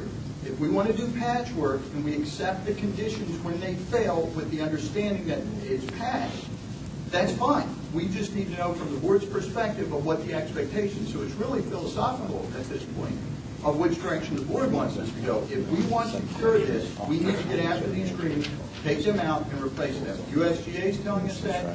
The regional agronomists are telling us that. It's where we are. I can't change what's happened in the past. I can only tell you where we are today. All the reports, to include third party, Dr. Hubble's reports, are saying the same thing. So it's not something, folks, I'm a non-golfer, so it's not something I'm excited about, go do these because it's my hobby or activity. No. What product are we going to have to sell? That's up to the board. You guys can tell us, hey, no, we accept this and just manage through it the way it is. We'll take the risk. That is the That's it. Yeah. Go ahead, Ray. I have a question, too. I'll come back up to you. Ray, go ahead. Yeah, we as a board are in a position, and Ocean Pines is in a position here, that has never happened before. We have our major facilities in Ocean Pines are 45 years old and starting to fall apart and have to be replaced.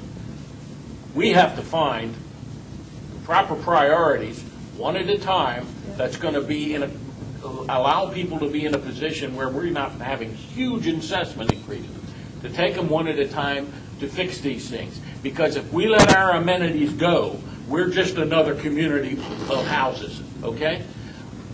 Most of us live here because of what we had here. And the golf course is a very important part of that aspect. However, we have to set and find out where our priority is going to be. That's why I think it's critical, Robert, that we do look and find out what are some numbers for temporary fixes and what are we going to have to budget over the next couple of years for the permanent things and the replacement of these greens. But I think we really have to keep an eye on the big picture, which are the yacht club, the country club, the beach club, things that we have to spend money on, and how big is the pot to be able to do it. And I think you touched on is kind of what the question that I was going to ask. We talk about dollars, and obviously dollars drives pretty much everything, but there's also an intangible benefit to the community, golfers and non-golfers, if your facility is in good condition and is a marketable facility. Because it sounds like to me, from what I know of Ocean Pines, in terms of total utilization, you may not even be at 25% of the people that live here that ever step foot on the golf course and play golf. But if someone goes to sell a property or whatever, and you have you know, it impacts those type of things as well. So there's other aspects other than just grass. Dave? Could you get that message out for us, please? Hang on a second. Go ahead, Dave. Yeah, Ray kind of hit a pretty good point. It was sort of the one I was going to make as well. Even just restricting it to golf, I mean, Ray touched upon the other kinds of big money decisions that this board is faced with. And the place that we live is, you know, not of what anybody would call a rich community. I mean, every time we raise the assessment by $1, I mean, there are people who are getting hit by it. I'm sorry, I don't want to give a speech, but my point is that just sticking to golf, okay, you're talking about a greens problem, which is a very big ticket item potentially, if we, you know, simply say, let's do it. But it's only one part of the problem. We've had a drainage problem that's been running for the last 5 years. It was actually, you know, one of a long run in Ocean Pines history to get something like 5 successive boards. Did it start with yours, Dan? Yeah. Pretty sure 5 successive boards to approve that amount of money into one of our facilities every year. Okay. Last year, I think, somewhat unfortunately, we stopped it because we wanted, with a new management pair of people to come in to look at it, okay, and evaluate it. That was the good news. I think it was a smart decision. But on the other hand, what we didn't do is fund it, which we could have by putting the reserve money in there. We spent it someplace else.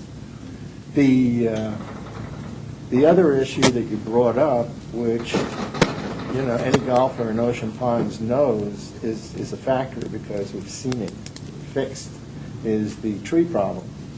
You know, where a few years back there was a very aggressive, I mean, I never saw so much work done during the wintertime in Ocean Pines removing trees, and, you know, the results the next spring were fairly obvious.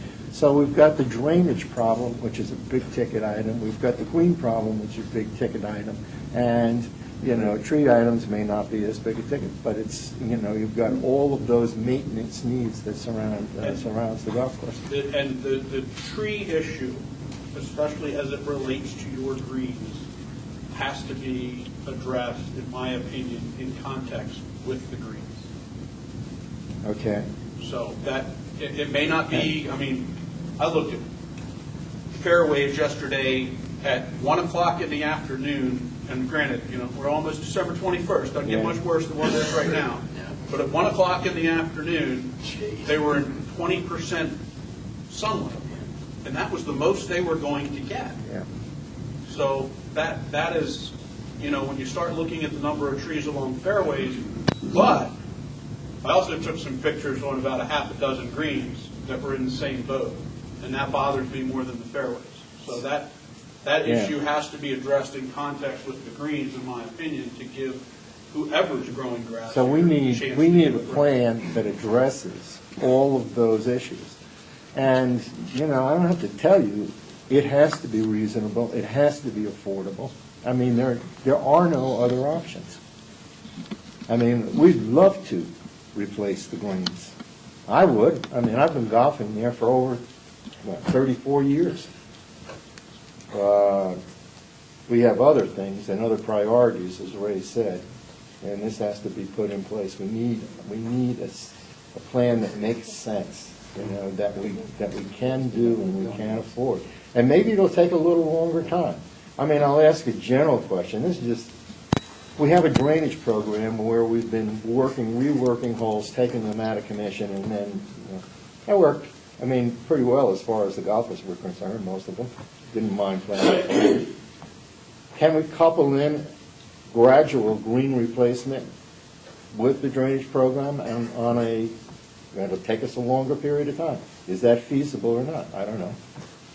Well, it's feasible. I mean, Rehoboth Beach Country Club did it.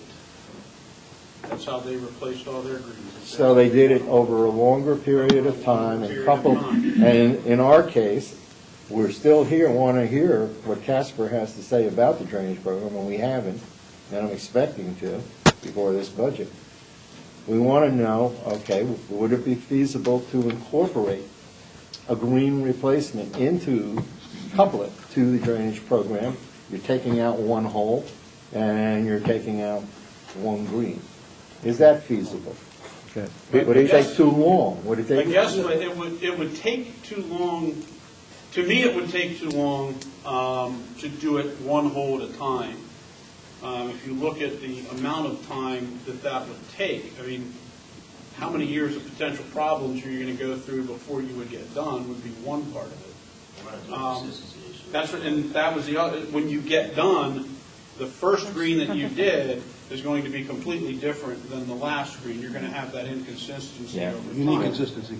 Now, if somebody says that's the only way it's going to get done, then we need to sit down and talk. Well, So the question is it better than just going to the maintenance and not doing it at all? Pete, good. Yeah, I have two comments. One is, there's a tremendous difference between Rehoboth Country Club and Ocean Pines. Rehoboth Country Club, as best I can discern, is not dependent upon outside play to a significant degree, No. right? Okay. Other than that. So the members can make the choice to be inconvenienced. Correct. In our particular case, we are so dependent upon that outside play, package and non-package play, that to shut down the course, either 9 holes or some number of holes, we completely drive that revenue away. That's not the case with the Rehoboth Country Club. As was said here by others, the second comment is this: we do have priorities. We have to make decisions with respect to priorities. I understand that. But there's one difference about the golf amenity that's different than the other amenities. The profit potential, I believe, of this golf course, if we do it right, is fairly substantial.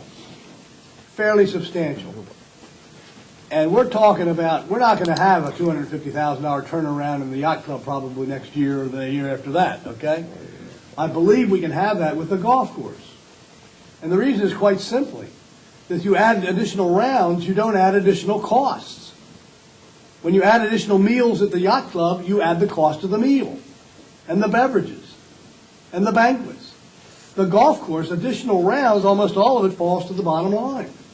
So when we evaluate priorities, we need to keep in mind that we're talking about, and it is my wish, and I know Bob and I have had multiple conversations on this, if I could wave a magic wand, we would make that yacht club profitable and that golf course profitable, and we were well on our way to substantially reducing that loss inherent in the golf course operation over many years this year. We wouldn't have been profitable, but we'd have been substantially on our way, and I have no doubt that we'd have been profitable next year. Ladies and gentlemen, we are at risk here. If we don't make the investments that we need to do based on priorities, we have to assess the revenue and the profit potential for this, and that affects all 8,442 of our members. Okay, let me throw it back across the room here to whoever. Well, I know we may have more questions, but just what's next on what we're going to hear here today, or For the golf? yeah, This was the extent. Okay. We can talk briefly about anything with the drainage, I believe. The guys here are very familiar with it. They made the, working with McDonald's Son to make that recommendation, so they're here, so this would be the time to take advantage of it. Understand the constraints from the financial aspect. Hence, that's why we came up with a somewhat creative lifetime membership program, and we've had some initial, I believe, success. It's not something that's going to happen overnight, but we've had people that show interest. The question was, do the greens really need to be replaced? I think that answer, at least in my opinion, is open not only from coming from me, but from the team here today. In addition to that, I think it's a way to alleviate, Mr. Unger, to your point, we do have some competing major investments we need to make. If we can inspire enough folks to tackle the lifetime memberships, that alleviates part of it, and the benefit to them is having a better course within a year or so. So there are options out there. Are they the best options? Are they perfect options? Don't know. But we have brought some potential solutions. I think that in bringing up this lifetime membership again, that's an entire other issue. It's not whether or not you can get enough membership so you can collect the money, but whether or not we even want to use that as basically a form of borrowing to finance something which we're going to be basically a one-time cost, large one-time cost, or alleviate. But it's a different issue. What we want from Casper today, and I don't expect it today, I didn't really, not in a board meeting, but we want something that looks in detail at what the options are. You may not like the options, you may think you have to, but we need to know what it would cost us, what a long-term maintenance program would cost us per year. I mean, or it's starting with next year, including the drainage, including the tree removal, including the, maybe a green resodding if you want.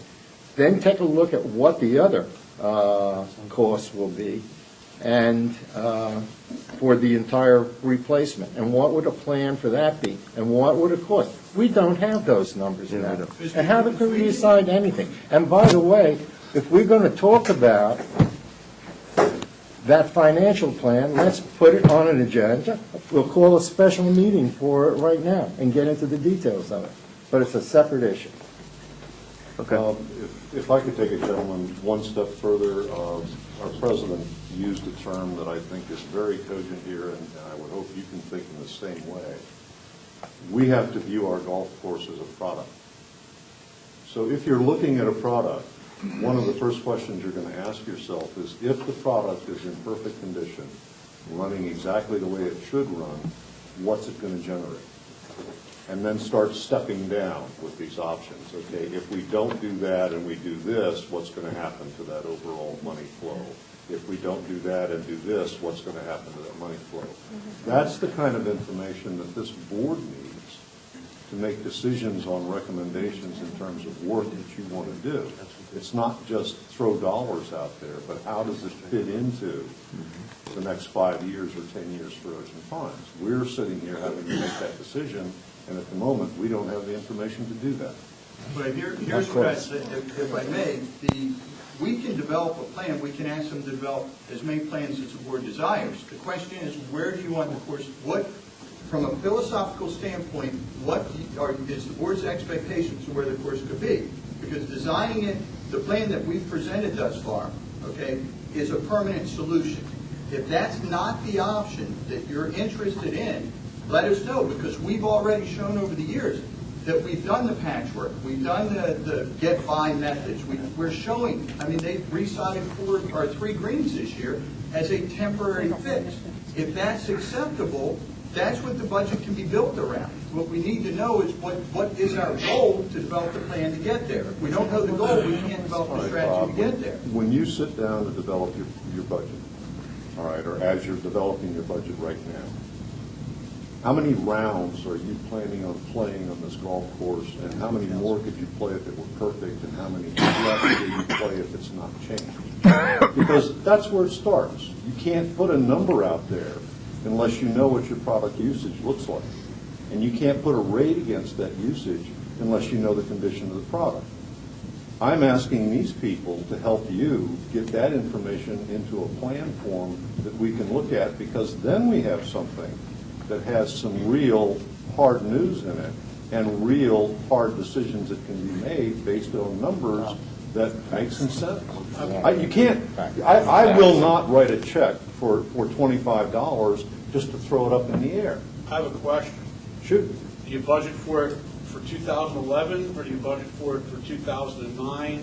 Or, because the weather has such a major impact on your revenue, I don't know how that, I mean, these guys could, Bob and this group, they come up with a budget. 2012 is another year like 2009 where the weather is mild, and then somebody's going to say, oh, we made that money anyway. Well, if you're looking at are you looking at a best case or worst case, or I guess average? I think you have to look at an average case or slightly better than average case, because there are things that we can't control under any of our budgets. They're budgets. That's why they're called budgets, and then there's reality. And we live somewhere in between the two. But what I'm asking for is, please give me a foundation that's solid that I can understand. Give me impacts at various levels to that foundation if we decide to go there. And then let us figure out how to get there. Basically, yes.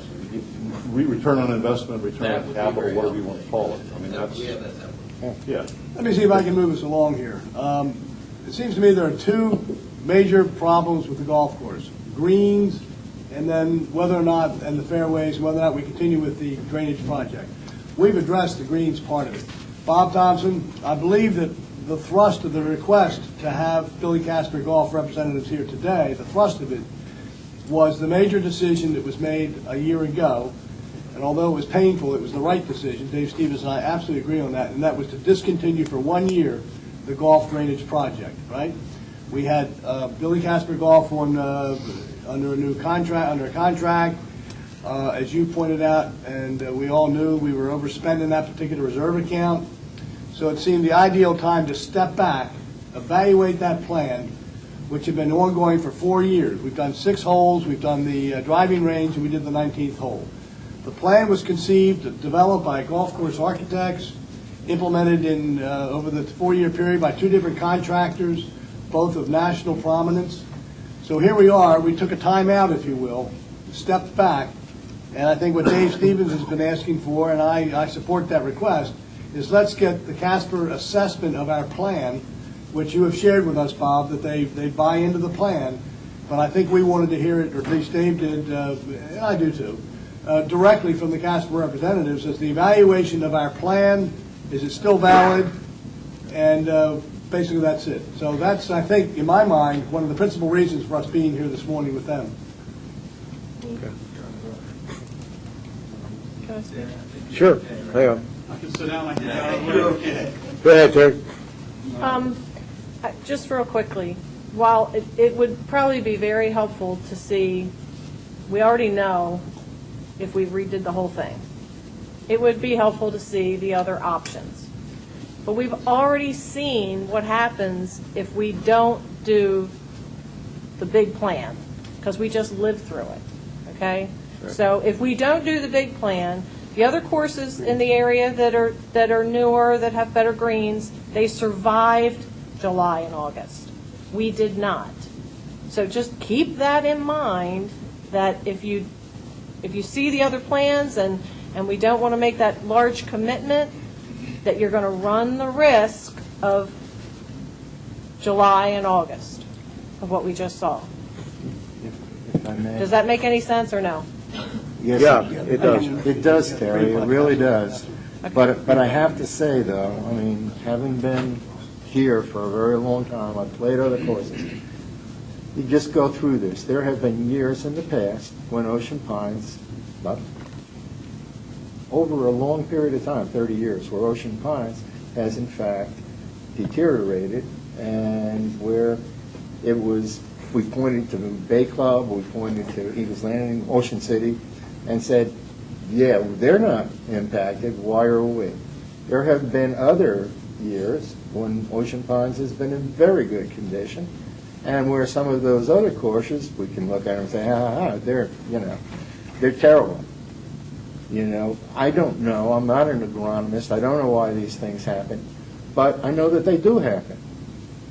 All across golf courses. What we heard, and what I think I already know, because I really tried to research it, is that 2010 was a terrible year for heat, and 2011 trumpers, because we not only had heat, but we had wet, and we had humidity that was unbelievable. And this is in a place where we have it. Now, are they going to happen again next year? Maybe, and maybe not. Maybe not for the next 10 years. We don't know.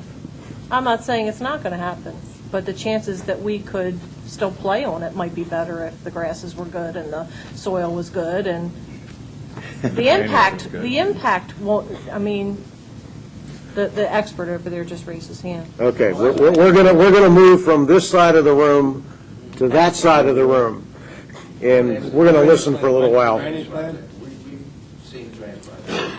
Excuse me, you need to speak up a little bit, because I can't. Who's going to address the drainage program? You? Russ and I will vote. Okay. We believe the drainage project needs to be done. We've seen the plans. In the perfect world, it'd be great to do it all at once, but we understand there's some financial issues to get it done. I think the next phase would address the worst holes on the golf course, 11, 12. 11 is probably the worst hole as far as holding water. Just the whole drainage flow there just doesn't work as it is right now. the only way we can really make it work is to go in there and raise it up, put some drains in, fix some little public works thing, that's part of it, but it needs to be done. I think Russ can speak more to the specifics of why it needs to be done, and what his challenges are now, just trying to maintain it. I mean, if you look, there's a hodgepodge of grass out on the older homes, and the reason there's a hodgepodge of grass is because some grasses can live in some environments and some can't, so it kind of, it's like a Heinz 57, where the Bermuda gets some sunlight and it's not, sloppy wet, then it survives. And there's puddle popping up in the wet areas. So you got there, it doesn't look really like a golf course. It looks kind of like a more pasture. Farmland. Maintained. But the drainage project as a whole that McDonald and Sons put together, it's been stamped by the civil engineers, and I mean, it is a good plan. And they know more about drainage than I know, and I know more about grass than they know. So it's a win-win from a grass growing standpoint, and getting the water off the golf course and where it needs to go. Maybe one. Rusty? One at a time here, guys. Ray? Oh, you know what, the way we're configured, you can't really. Yeah, he is kind of, we're configured kind of awkwardly. Sorry about that. Go ahead, Ray. I agree with Welcome back. that, because the problem with the drainage has occurred over the years because of building and everything else that's going on. The drainage problem that everybody says over the golf course doesn't just affect the golf course. It affects a lot of homes, about 1,400 homes in our area. And I don't think that it's something that we can just set on the side and postpone and postpone and postpone, because there's a lot more here in the overall picture that has to be looked at. And I mean, ideally, like Dan said, we would do it all at one time, but we understand Yes. it's just not. Well, that's our wallet that we got. Okay. Rusty, I haven't seen the drainage plan as you have. So maybe just describe it to me a little bit in general terms. I mean, does it include all of the golf course? Yes. Okay, so in other words, the holes that have been done and the holes that are yet to be done. And the plan basically covers a year by year, when we're taking out the holes, each hole. Does it have cost estimates for the total? That's a piece of information. I don't know that I've seen that before. Can't swear. When the drainage problem started. When it was first raised, the whole thing. Yeah, the whole plan, but I don't think we've revisited that since then, at least if we did, I can't remember. We need, Robert, do you have yeah. the drainage report up at? We can get copies, Okay, but yeah, all right. you guys, several members of the board have seen it because they've approved it, so I'm not sure how. The plan itself goes out back about 6 years, does it not? Yeah, this. Yeah, it's far. I believe Dan Satrowski was on the board that approved the initial plan. Dan's seen it. What the rest of the board has done is taken the components of the plan and approved each one as they've come up in a budget. The But answer is, it's available. I haven't seen it. Yeah, It's so available. let's just make it available. The bottom, It's not some new thing. let me go back to Ray's comment, because I think that there's a criticality here. We have 1,400 and some residential locations and members who are affected by this drainage. It is not just the golf course. It is not an all or nothing. You can't do the golf course without helping the 1,400. You can't help the 1,400 without affecting the golf course. Okay, so I've heard all kinds of arguments, well, that's really a golf course drainage project. No, it's not, it's really a housing, it's both. Yeah, so that argument to me is right down the middle. The answer is the plan that we have in hand today the plan we ought to keep following? I'm hearing yes. From, I mean, Yes, sir. I just want to address one thing real quick, going back to your comments about not being an agronomist and not being I am an agronomist, and I can't explain all the time why one green on a golf course suffers and why another one doesn't. What they are proposing, and again, ultimately I am in support of, is controlling the factors that you can control to give yourself the best opportunity to not be that course that has a bad year. That's really the bottom line of what is proposed. Bob, let me ask you a question. Yes, We just heard that the drainage plan that I'm one person, but I'm basically trying to solve this issue, is whether it's a golf course plan or a community plan. It's both, and I don't want to argue that point any longer. The reality is it affects both the houses and the golf course, and you can't fix one without affecting the other. So, but I'm hearing from our experts, USGA, our golf management company, you've also looked at the engineering of the drainage program, that all of this is, we should continue that work, put it back into place, and start doing it. That's what I'm hearing. That's correct. Any other questions on the drainage program? Just one comment. It's not just the 1,400 homes that are directly affected, but the other 7,000 that are indirectly affected by real estate values if we have a pretty good golf course, that's all. That's The true. 1,400 are directly affected, the others are indirectly affected. Okay. Are you, go ahead, I'm sorry. I just want to make one comment, just to go back a little bit to the return on investment, back to planning. Essentially, for us to feel like we would be somewhat accurate in that type of planning, you'd be asking us to predict the weather in a lot of ways. No, I understand the detail of the expenses and things like that we can get quotes on even. So, but from the predictability on the consistency of revenue over an extended period of time, which is kind of just taking it one step further than Darren was saying before, from a product standpoint and from us being able to run an operation efficiently, the consistency of that product is number one. If the draining project, as well as whatever decision we make on the drains, that's going to drive how consistent that revenue stream is going to be. So for me to say 5 years from now, it would be in $1 million, I'd say that's got a 50-50 chance of whether it's going to rain or not. I can say that the programming and the way we would go about the business in those 5 years would be very consistent, and if we had the product to sell, Right. I think it's there for the picking. I really do. We saw that in a really brief little scenario in those first That's exactly where I'm trying to get. I don't expect you to be able to predict the weather. The weatherman can't predict the weather, but he still gets paid his salary for doing it wrong. What I'm saying is just give us a starting point, given those variables. I mean, we can print them on red on the cover if you'd like, if it makes you feel comfortable. We're not holding your feet to the fire on that.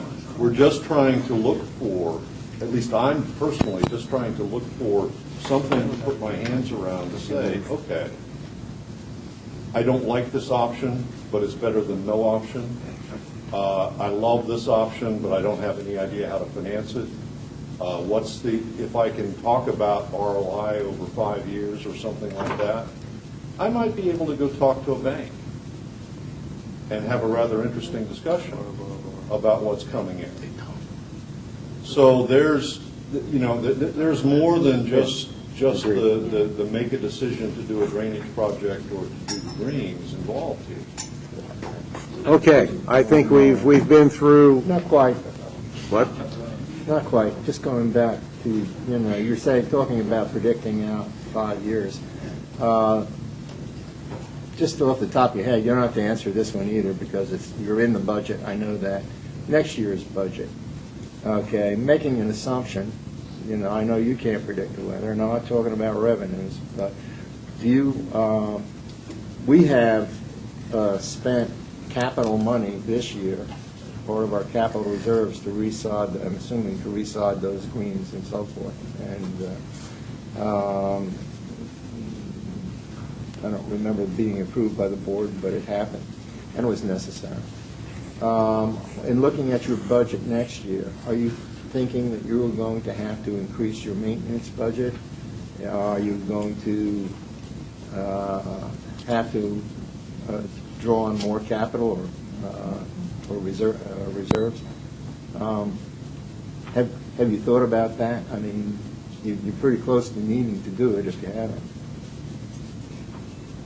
Yeah, we don't, we think operationally, maybe Rusty can chime in as well. I think operationally on the maintenance side, we do have enough funds in the budget to do what we need to do. This year, we put an asterisk next to this year because of this circumstance, that circumstance. That's why we had to dip the capital just to do whatever we needed to do to get the golf course back to some sort of playing condition. And there may be, and, well, based on your experience this year, Damien, you may also look ahead next year and say, look, we're going to need X amount of capital to be able to keep the golf course playable as best we can. You don't know. Okay, I think we've accomplished a lot here today, and we're not going to, I mean, I could keep calling on people over here, and we'd keep having questions, and when, next thing you know, we'd be in a budget discussion at this point. I think we've had a lot of information shared. I think we've had a lot of questions asked. There's information that we obviously have asked for, Bob, that you will get us. And I will thank Casper and team and USDA and everybody for being here. Thank you very much. And I know it was a lot of fun being here. And we will move on to public comment, and due to the time, I would ask folks to keep it to 2 or 3 minutes if possible. We have a lot of other business to do, but this Casper issue was very critical to spend the time we needed. Mr. President, you want to take 5 minutes, let these gentlemen get out of Yeah, let's take 5 minutes.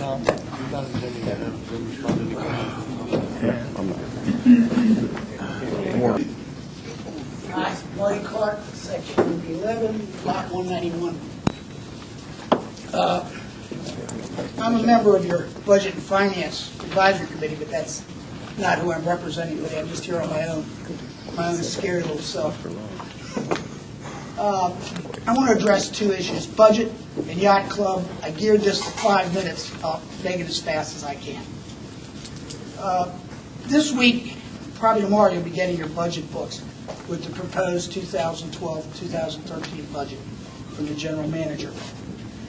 You know, you're going to have to devote a lot of time to it in the next couple months. It's a daunting task. It's very hard. It's difficult. It's a lot of time. But it's the most important, I think, responsibility of a director. And I know. I mean, I've been there, done that, and have the T-shirt. It was obvious last year to anybody that watched the process that you started, or the general manager started, with a predetermined 853, which came from the year before's assessment, plus a never-approved automatic $45 increase. That's not the way you do a zero-based budget. I'm also afraid this budget's going to include a lot of money, whether it be real estate sales, reserves, assessment dollars, or just an additional $1,000 out of our pockets for unapproved capital improvements to our 3 worst performing amenities. Sorry guys, golf, swimming, and the yacht club. Those 3 alone are already projected to lose $500,000 this year. I'm going to address the yacht club real briefly, if I may, and its numbers.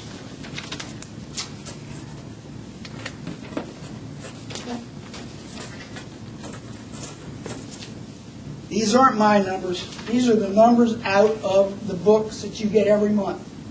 These are the numbers. Okay? You can't massage them. What I've done, because we work on a fiscal year where we go May to April, it always looks good this time of year. For Christ's sakes, we're coming off the summer. I've taken November to October. 1 year, which we can call that Bob Thompson's watch. I mean, you can call it whatever you want to call it, but I mean, basically a year ago, the board, some of you guys on it, allowed Bob the opportunity to turn around a performance at the yacht club. And to Bob's credit, he enthusiastically accepted the challenge. And he made some really tough calls trying to generate more revenue. I mean, we all know that. This point here was the opening of the Java Bay Cafe and the Open for Business plan, both of which nobody can deny have turned out to be absolute and complete failures. Our yacht club's bottom line performance on Mr. Thompson's watch is 36% worse than the 4-year average. And it's $154,000 535 worse than a year ago. And that doesn't include $100,000 spent on decorating or any depreciation, rent if you will. And guys, I did this chart before the numbers came out for last month. Things aren't getting any better. That's the worst November in the history of the yacht club. 40-year-old building, that's the worst number in the month of November. And you got to go back to January of 2007 to find a number even close to that. Now the general manager's proposed budget, now the general manager's coming to us and proposing we tear down the yacht club facility and the swimming pool and replace them with spending $3.1 million, which I think is pretty ambitious. I don't think he can do it for $3.1. We're told one of the major reasons to replace this building is the awful energy costs we're suffering. I got another plan for that. And save about $150,000 in operating costs. Close it in the off-season. Yes, sir. I'll wrap it up. Look, here's what I'm saying.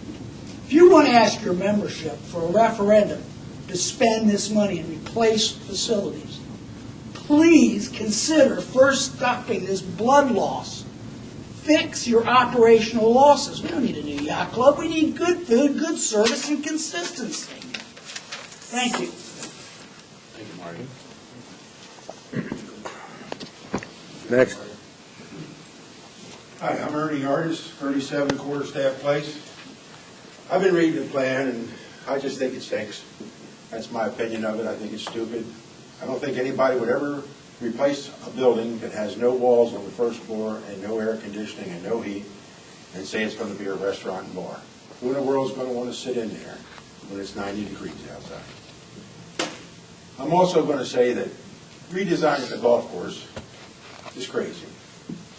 And I'm not going to dwell on it. The next thing I'm going to say is I'm one of the people who never felt Bob Thompson was qualified for this job. I told him that the day he was hired. He remembers that brief conversation.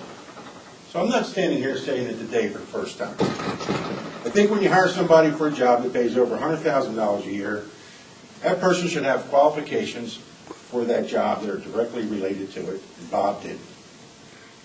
I also think giving Bob a 17% raise, which you did this year, Tom Terry, $20,000 is wrong. I bet you if it was coming out of your checkbook, you'd have never done it. Now, I'll just give you some information about golf. Golf is dying in America. Since 2005, 21 golf courses have closed in the Myrtle Beach, South Carolina area, which is the capital of golf in America. 21 golf courses have closed. I have a friend in Pennsylvania, Larry Rabel, who owns an 18-hole golf course north of the city of Lebanon. Larry never has more than 22,000 rounds of golf played there. And Larry has people running his golf course.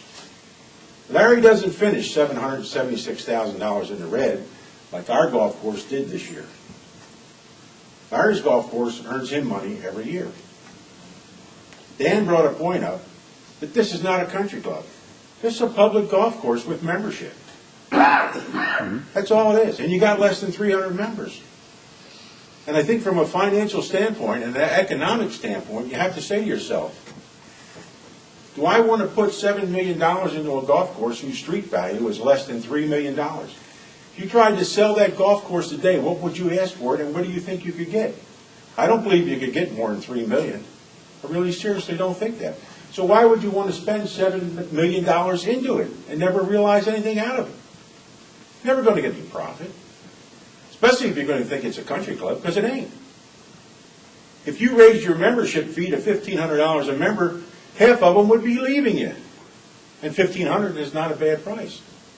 But they would leave you tomorrow. They'd be going over across the street to the Bay Club. Bottom line. The Yacht Club. I believe it was budgeted for $1.1 million this year, Bob? You have the facts, sir. Please. Okay?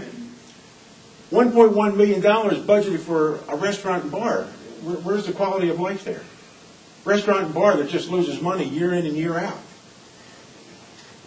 Why?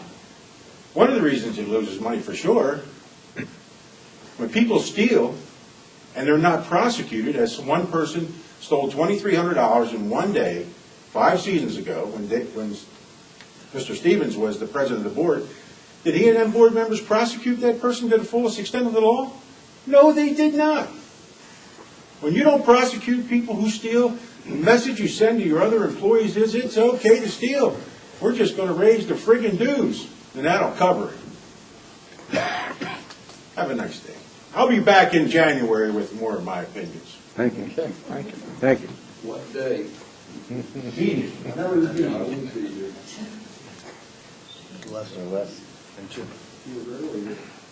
My name is Chip Perusino. I live at 98 Nottingham Lane, and I'm speaking today not as a publisher of a newspaper in the community, but as someone who's lived here for 20 years.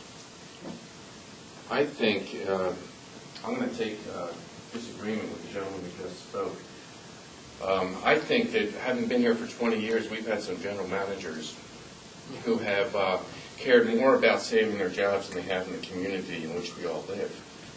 I'm not here as a proponent of our general manager here today, but I just want to say that when you live in the community and you've raised your kids here, there are some expectations that you have. And one of them is that you have a community in which we can all be proud, also a community that we feel safe, and a community in which we can bring our children and our friends and those that visit to amenities and areas that look very nice. Now, the relationship between the board and the general manager for years has been adversarial sometimes. I don't know why that is. I think there's some personalities on the board that don't gel with the general manager, and quite truthfully, I think we've had some general managers that have been duds. I don't think we necessarily have that now. We might disagree with what the general manager is doing, but he's doing things.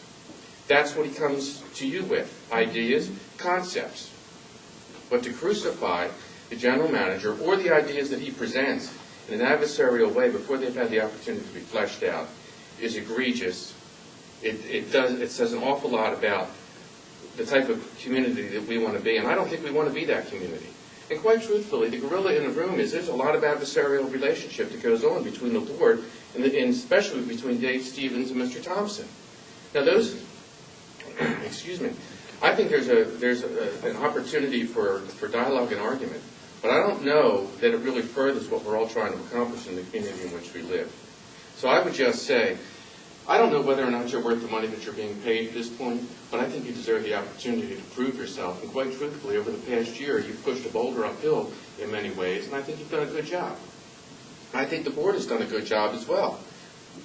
But you guys have got to get together and remember that those of us who've lived here, raised our kids, and hope to retire here don't want to be in 40-year-old buildings now that are falling down. Because by the time we retire, they'll be 60 or 75 years old. So if we can get the act together, move the concepts forward in a way that makes sense, maybe not getting everything that we all want, but doing something, I think we'd all be worthwhile.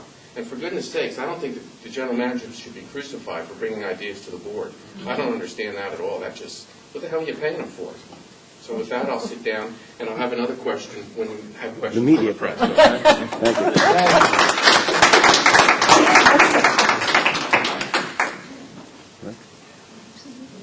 Hello, I'm George Bowers, 104 Gulf Coast Circle, and I just gave out a transition to some good news.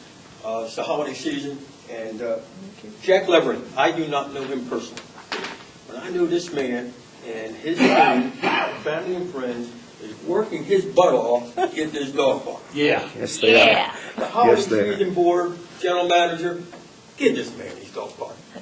I mean, come on. I mean, we're talking about millions of dollars here that we're looking at. This man needs what? It's in the works. It's that far Well, away. And we're like, it'll be there. I'm just saying. We're gonna get her done. This man has really worked hard. Yes, he has. And he's a wonderful person, and let's do something for him. Okay. From my family to yours, Merry Christmas. Merry Christmas. Thank you. Okay. I'm Les Brazell, Taylor Fox Drive. I'd like to commend Chip Pertino for what he said. And I'd like to re-emphasize something I emphasized and talked about before. I think the people that focus on the negativity in this community continually are like an anchor around everybody's neck. sum total of all of our activities make money. Is that true, or is that not? That is true. That's true. You can focus on the golf course or the yacht club or anything you want, but the sum total can make money. Yep. For the neighborhood. I am a little disappointed in the board, though. When the problems with the golf course first came out this summer, Rusty came around and explained it to us. He was very articulate for what happened. At other venues after that, he came in and talked about it. He published on the website what happened. And what he had to say in here, and what these gentlemen had to say in here today, wasn't a whole lot different than what he said right from the beginning. And you guys were asking questions like you'd never heard it before. So, come on, guys, show some interest.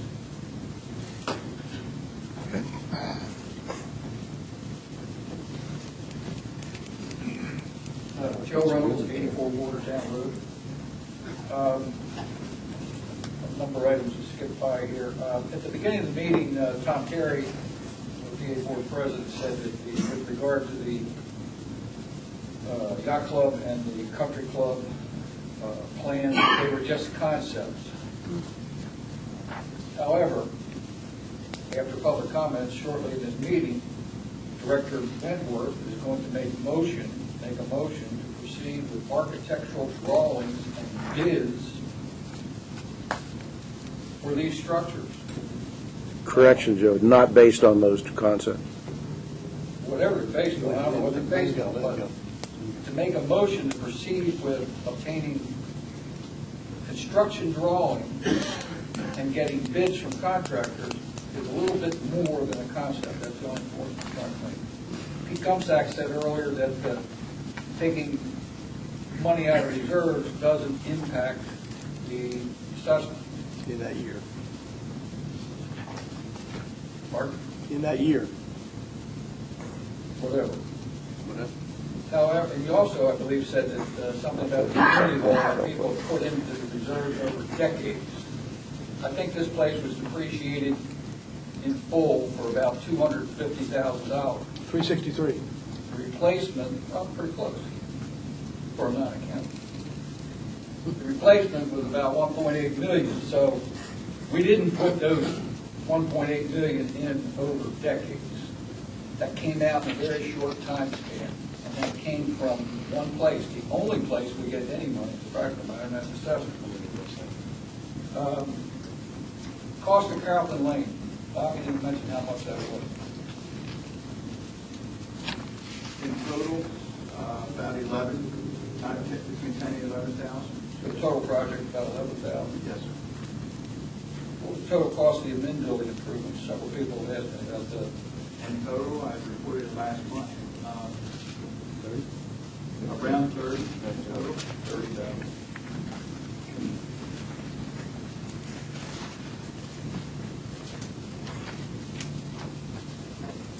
We talked about the number of people playing who are not members of the golf, not memberships. And Damien, you used the number, I believe, of 1,500 to 2,000. The number has no significance unless that number is translated into number of rounds played and dollars produced. You know how many dollars were spent by members of, association members of Ocean Pond who are not golfing members? No, I don't have that. But that is the important number. Yeah, that 1,500 to 2,000 does represent at least one round played by each one of the members. Okay. But if you're looking at, if you're a businessman and looking at making a decision on spending millions, I think that's a number you would want. And I think Bill Wentworth alluded to that earlier. We have the number. I was surprised. I lived here 22 years. I've been to every board meeting, I think, since 2004. I was kind of surprised at what that USGA representative said. I've never heard anybody at any board meeting, any past GM, say anything about this guy coming here. I went out and I talked to him and left. I said, you mentioned that you weren't invited, you think, because of money. Asked him how much it cost. for him to come out. It's about $2,000. Not having that man out here since 2007, I think he said the last time he was here. That man ought to be here twice a year, every year at least, for $2,000 or so. That's like, he's the doctor of the golf course. That's like not going to the doctor for 10 years and wondering why you have a heart attack. You might have the heart attack anyway, but you might prevent it. He's the doctor. I think the board, I never heard anybody tell the board of directors what this guy did or he wasn't coming. I don't know what's going on, but I think that's something that you should address. Let's talk about some money. Got about 1 minute left, Joe. Go ahead. You know, with all due respect, Yep. this community is on the verge of making some serious decisions about big money. Giving an association member a few minutes to talk about something. Okay. You don't have thousands of people in this county.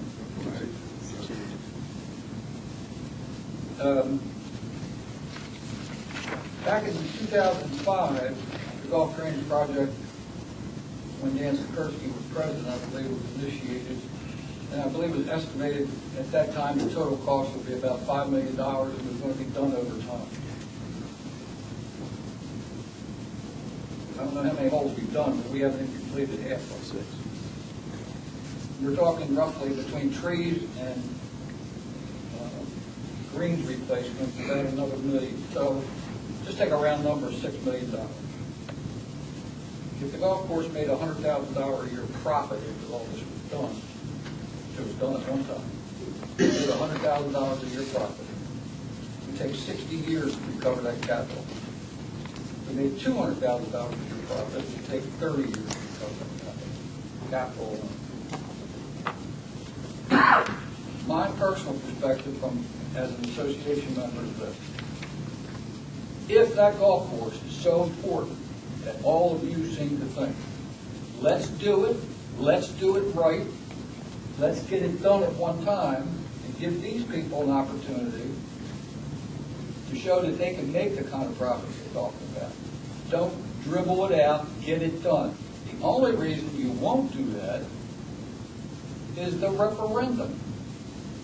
You want to spend the money, $1.5 million or so a year, over 5 or 6 years, disruptions in the golf course, a product that can't be marketed properly during that period. If you want to do it, bite the bullet, get the cost, put it out to referendum. The association members either want it or they don't want it. It's that simple. Don't play political games trying to get around the bylaws as far as the referendum. So I suggest, if you want to do it, if it's that important, put it out to referendum, get the people to approve it or not approve it. Thank you.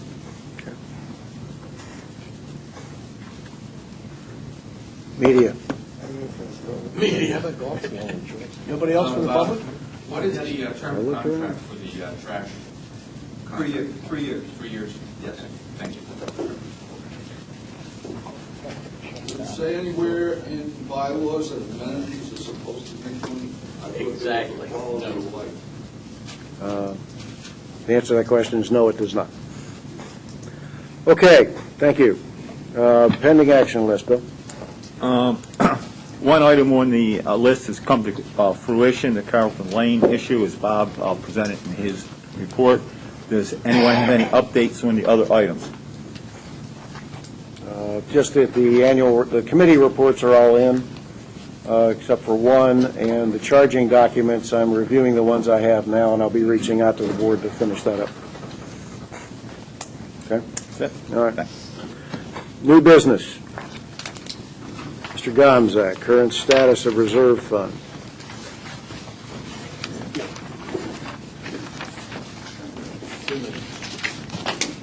That'll be 2 to 3 minutes, right? Impossible. How much is there? Depends on who you ask. Oh, Bring a chart. I'm asking a CPA. Lord.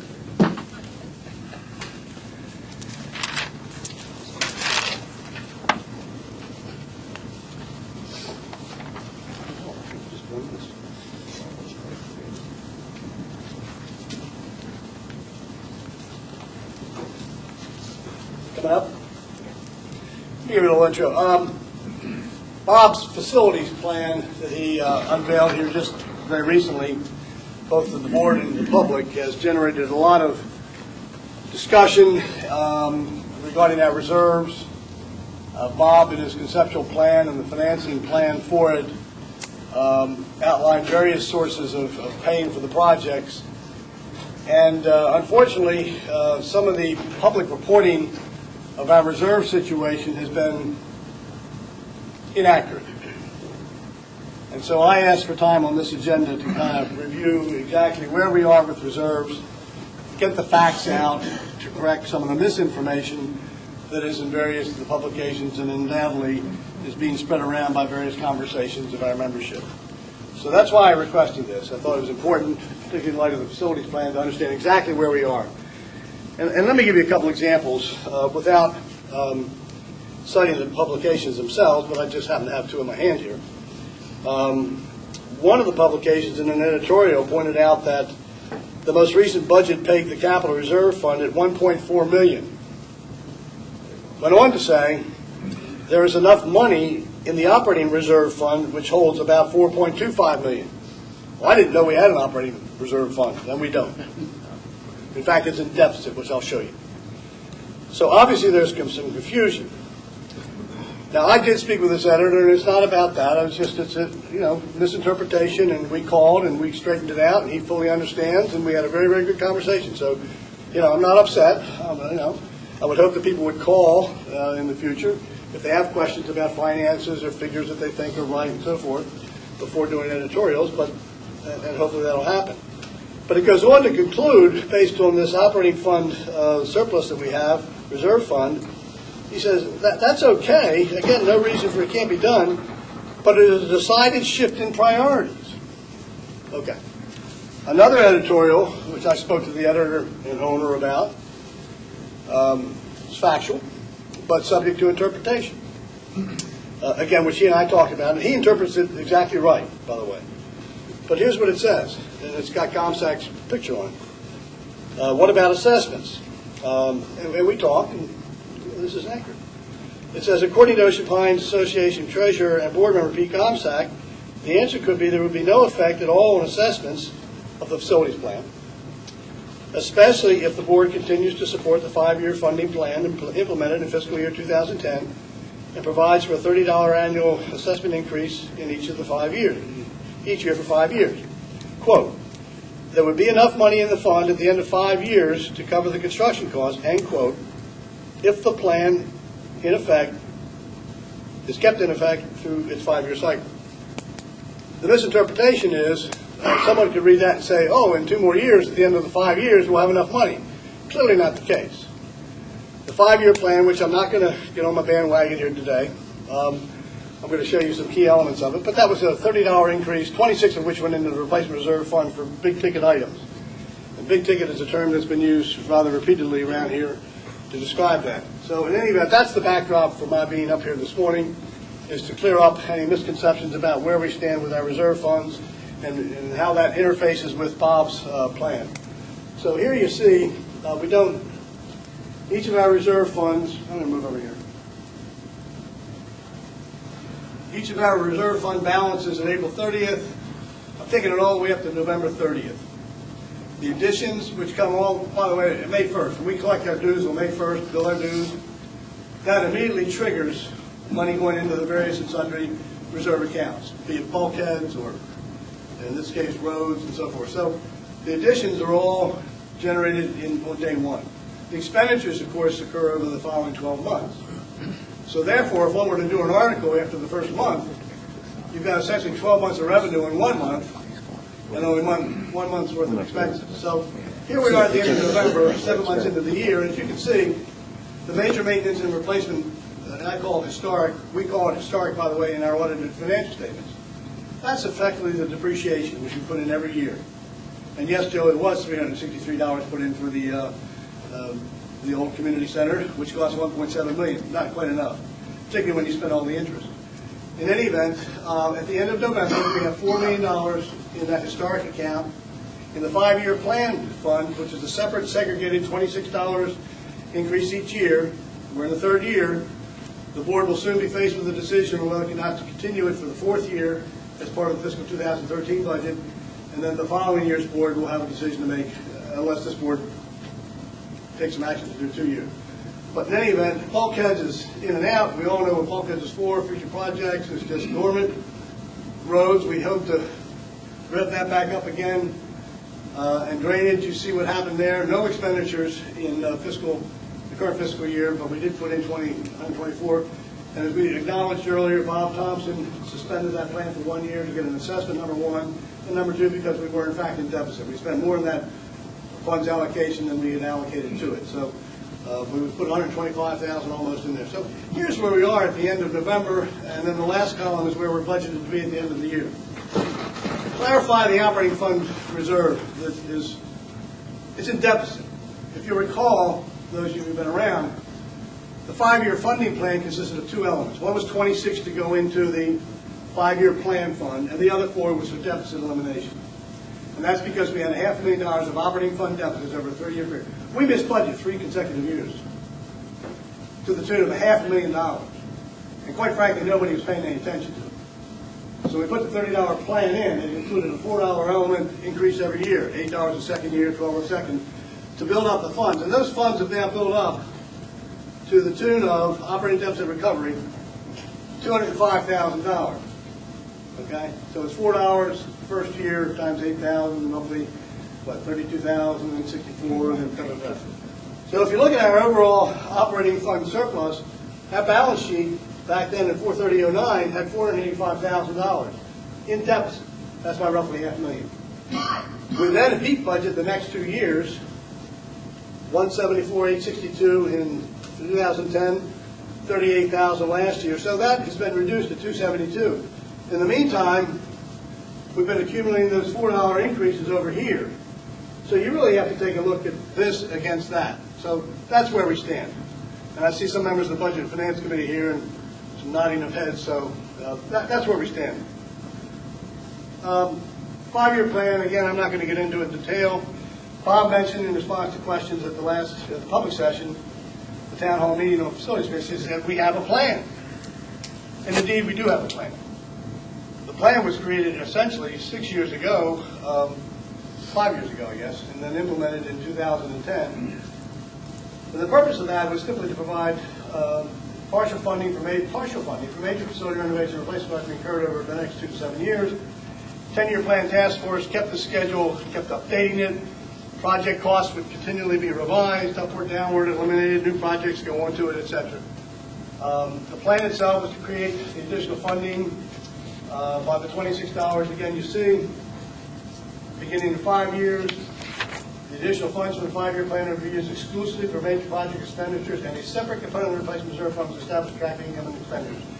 I remember Joe Reynolds at one point sort of praising the fact that these monies were being segregated, tracked dollar by dollar. Okay, so we're not spending it for other things, we're keeping track of it. The additional funding in years 1 and 2, fiscal 2010-11, has already been expensed. You all know that. We had a $600,000 surprise. We had the wind duct project. The $600,000 was the swim racket club. And boom, it was all gone. This year, year 3 of the plan, we budgeted $600,000 of that money, we as a board, last year, for the pool decks and piping and plumbing and all that sort of stuff for the pool. Bob, in light of the impending proposals for the yacht club, has preferred not to spend that money, so it's still sitting there as an unspent item in this current year's budget. But as you saw in the presentation to the board and the public, he's tapped that as being part of how you pay for the yacht club project, right, Bob? Yes. The current year is year 3. There it is. Over the 5 years, this is where it gets a little tricky. On the 5-year plan, it will generate $3.3 million, of which $1.3 million relates to the first 3 years. So we're in year 3. We've already collected the money. We've collected $1.3 million. And we've spent all but the $600,000 we have budgeted. Now, at the end of the 5 years, the plan is to freeze that. No more $26 increases. Just keep it at that level. And that will then, as it says here, freezing the increases after year 5, but continuing the funding will generate cumulatively $6.6 million after year 8 and $8.8 million after year 10. And I'll stop there, I think. Final comment, we're going to have to borrow money in the interim here. Because this money ain't going to flow in all at one time. It's going to flow in over time. Dave Stevens made an earlier comment about the drainage plan, one of the few times in Ocean Pines where there was actually a long-term plan. Well, this is the second example of a long-term plan, right, Ray? Ray was involved in it from the outset. The board that Dan, I think, was president of at the time, maybe vice president, realized that there were going to be major expenditures here coming down the pike, and they actually increased dues in 1 year $150, the majority of which they thought was going to go into this to fund exactly what the $26 is doing. Problem is, what they thought they set aside didn't really get set aside, got spent up and reversed by the board the following year. So boards around here for 8 years have recognized we got multi-million dollars, $8-10 million coming down the pike, and we have adopted a plan, but we're doing it 1 year at a time. So one last thing, flip the last. This was given at, people say, why didn't you tell us this? Well, the answer is we have. This particular slide was part of the budget presentation given in January, I think January 22nd of 2011. Bob Thompson did the budget and I did the capital part of the budget. Here it is. We laid it all out. Okay? Next slide. You can't see this. But this is a tool that we used on the 10-year plan task force. This shows the revenue line up top there. That's the $26 coming in every year over a 10-year period. The expenditures based on project. The wood duck drainage was $300. The swim rack up $490. I referred to half million. We constantly updated this, and more recently we've updated it for Bob's most recent. The plan's there. It'll work. That's it. Thank you, Pete. Turn it off. Any questions? I just like to make a comment. If I understand this, understand what you said, when this plan comes to fruition, this should... You mean the capital plan? I mean his plan? 5-year plan. The 5-year plan. Which we're already in year 3 of. Well, Okay. if that comes to fruition, then that should take care of our major facility needs and maintenance needs and whatever into the far future.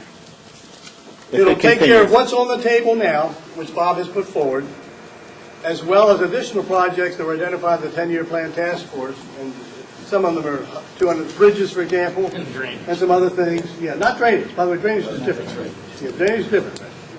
But the answer is yes, it'll take care of those. Now, 2 years from now, you could have another surprise, like we had. So the answer is, All things being what we equal. know about today, it'll take care of it. But not all at once. You're going to have to borrow money and then fund the repayment of that debt through the proceeds coming through from here. Right, Mark? Yes, Dave. Yeah. One thing that's always been in question about the 5-year plan, which I've certainly begun to question, He's co-conspirator in it. is, yeah, I mean, I make no bones about the fact that I think this is the way to fund, and it's the right way. And if you look out long enough and you don't accelerate the spending too much, the answer to Bill's question is, yeah, there's going to be a hell of a lot of money out there. No question about it. All depends, though, that when you look at the list of things that it's for, okay, we kind of can, it's started out at major facilities. Absolutely, that was in the title, major facilities. So this is one of them, the yacht club and, of course, the beach club and the country club. We included, made a decision, and I think the board actually was involved in that, to make to put the wood duck in it. Yeah, it did. And also to put the pool in it, the swim and racket club The head pool. yeah. Now you mentioned one that I don't remember of a board decision. I could just, getting old. The pool decks, And I know that we've always looked, they say there's another pile of money that's not the 5-year planning money, which is maintenance money, and with some reasonably good-sized, ticket items in there. Well, I'm sorry, it's capital replacement, but it's the kind of capital replacement you do each year.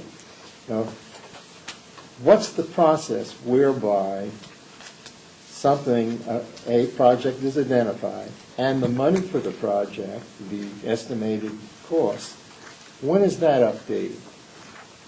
I mean, when has the board sat down, reviewed those things, and said, yep, here they are, and we approve it? I don't recall that. And you would be correct in your recollection. That What I the know. board has done is approved individual projects rather than multi-year projects. Now, with respect to your first question about you don't recall the 600,000, we as a board specifically included in that. No, I didn't say that. Oh, what did you say? I said I do recall the six. Oh, you do recall that? Well, maybe. I don't recall now that was, I recall the Which pool. one? What are we talking about, swimming racket club?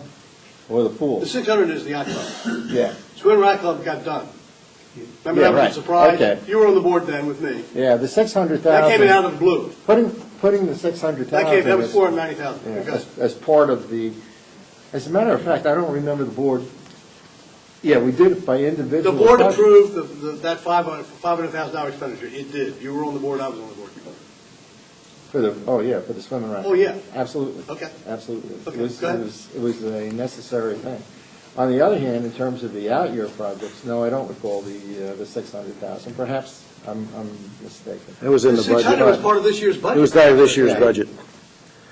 And as far as the, and as far as Part of the, this year's budget. right, Approved by the board. right. Oh, no, it's approved by the board. Well, I don't But is it part of the 5-year, the major facilities money that comes, Yes, That's- if you'll recall, because you were on the 10-year plan task force with me, Yeah. we arbitrarily said projects over $500,000 will qualify for funding in this capacity. That stuff is no longer there. But $500,000 is the threshold, and we made two exceptions. We said unless a particular project, although it's under $500,000, is one that closely relates to some previous project and sort of is an extension of it, right? Remember that? well, I remember the two that we funded, sure. The answer is we I remember arbitrarily said exactly, yeah. $500,000, and we said, because we have the depreciation reserve fund, which is the historic fund, which is $4 million, is how we fund all the other things. The problem was, and I think Joe Reynolds hit the nail on the head earlier when he said that this building in which we are presently meeting, we only set aside its original cost. Yeah.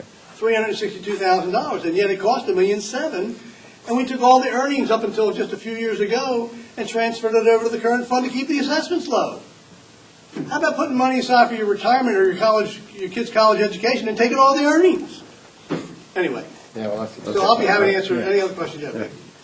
Well, I think we need to reconsider. We're going to go into this budget thing. Oh, sure, yeah, And this the is all five-year- covered, yeah, And yeah. the 5-year plan is going to be a big part of the discussion.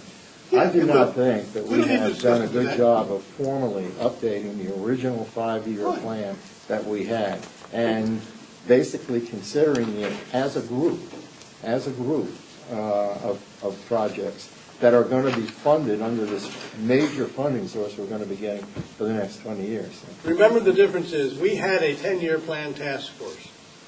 It originally consisted of a group that had one board member on it. Later, it ended up with 3 board members on it. It was Right. a little awkward, okay?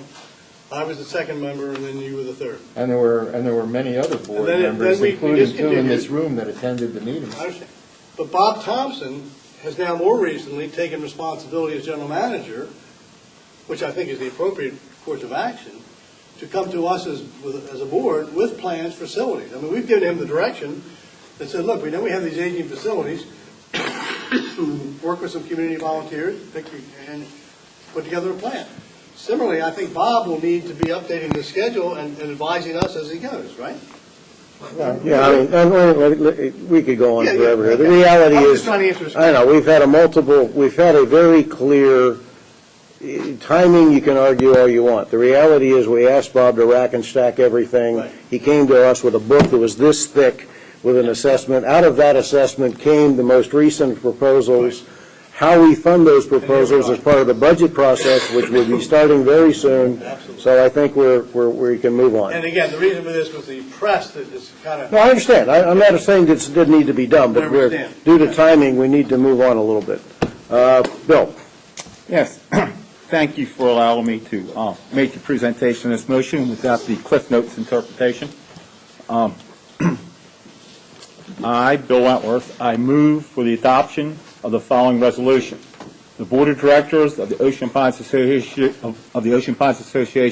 does hereby direct the General Manager to, 1, to first solicit additional input through focus groups and community awareness sessions in order to make appropriate adjustments or modifications to the concept drawings.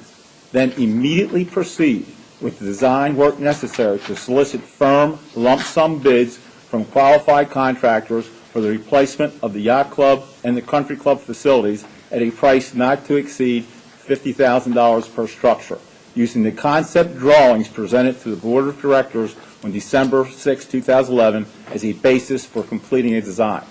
Number 2, proceed with any soil borings, site plans, or other tests and preparations needed to complete the gathering of information necessary to complete the documents in order to bid the project. 3, explore the ramifications and cost of any proposed changes to the layout of the golf course, including but not limited to relocation of hole 10. 4, explore the ramifications, cost, and possibility of the development of lots along the canal as presented to the board on December 6, 2011. Research should include the cost of extending infrastructure, utilities, and a road as outlined in the GM's presentation. The background for this, the board has directed the general managers to develop a strategy to address the long-term facility needs of the association.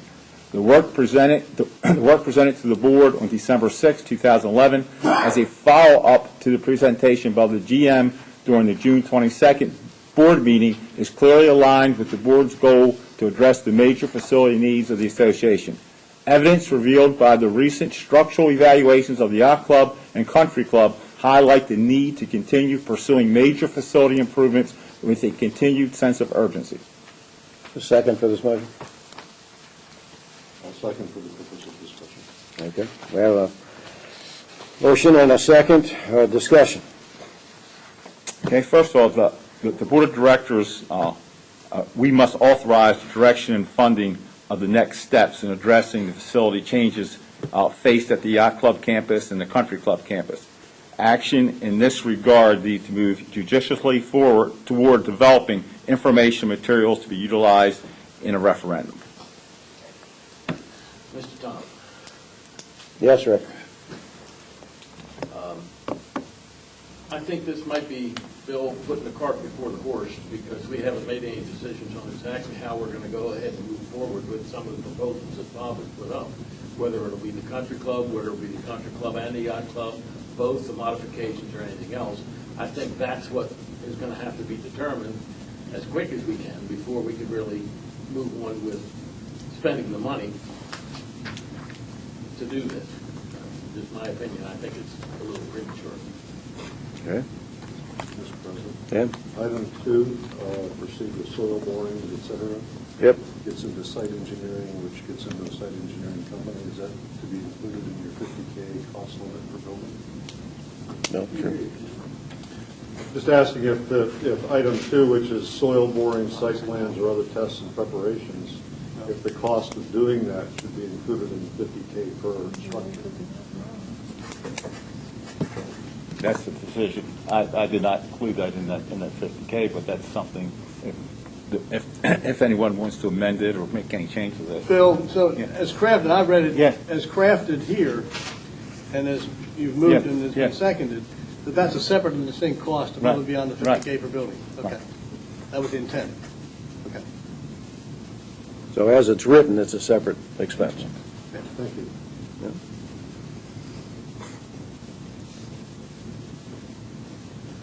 Anybody else? Anybody? I'm ready to go.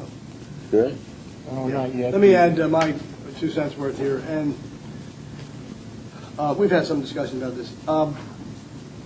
It is my understanding that we're not authorizing, by this motion, Bill, the expenditure of $50,000 per building today based on the concept drawings, but rather after proper vetting, if you will, because in number 1, it says to first solicit additional input through focus groups and community awareness sessions in order to make appropriate adjustments or modifications to the concept drawings.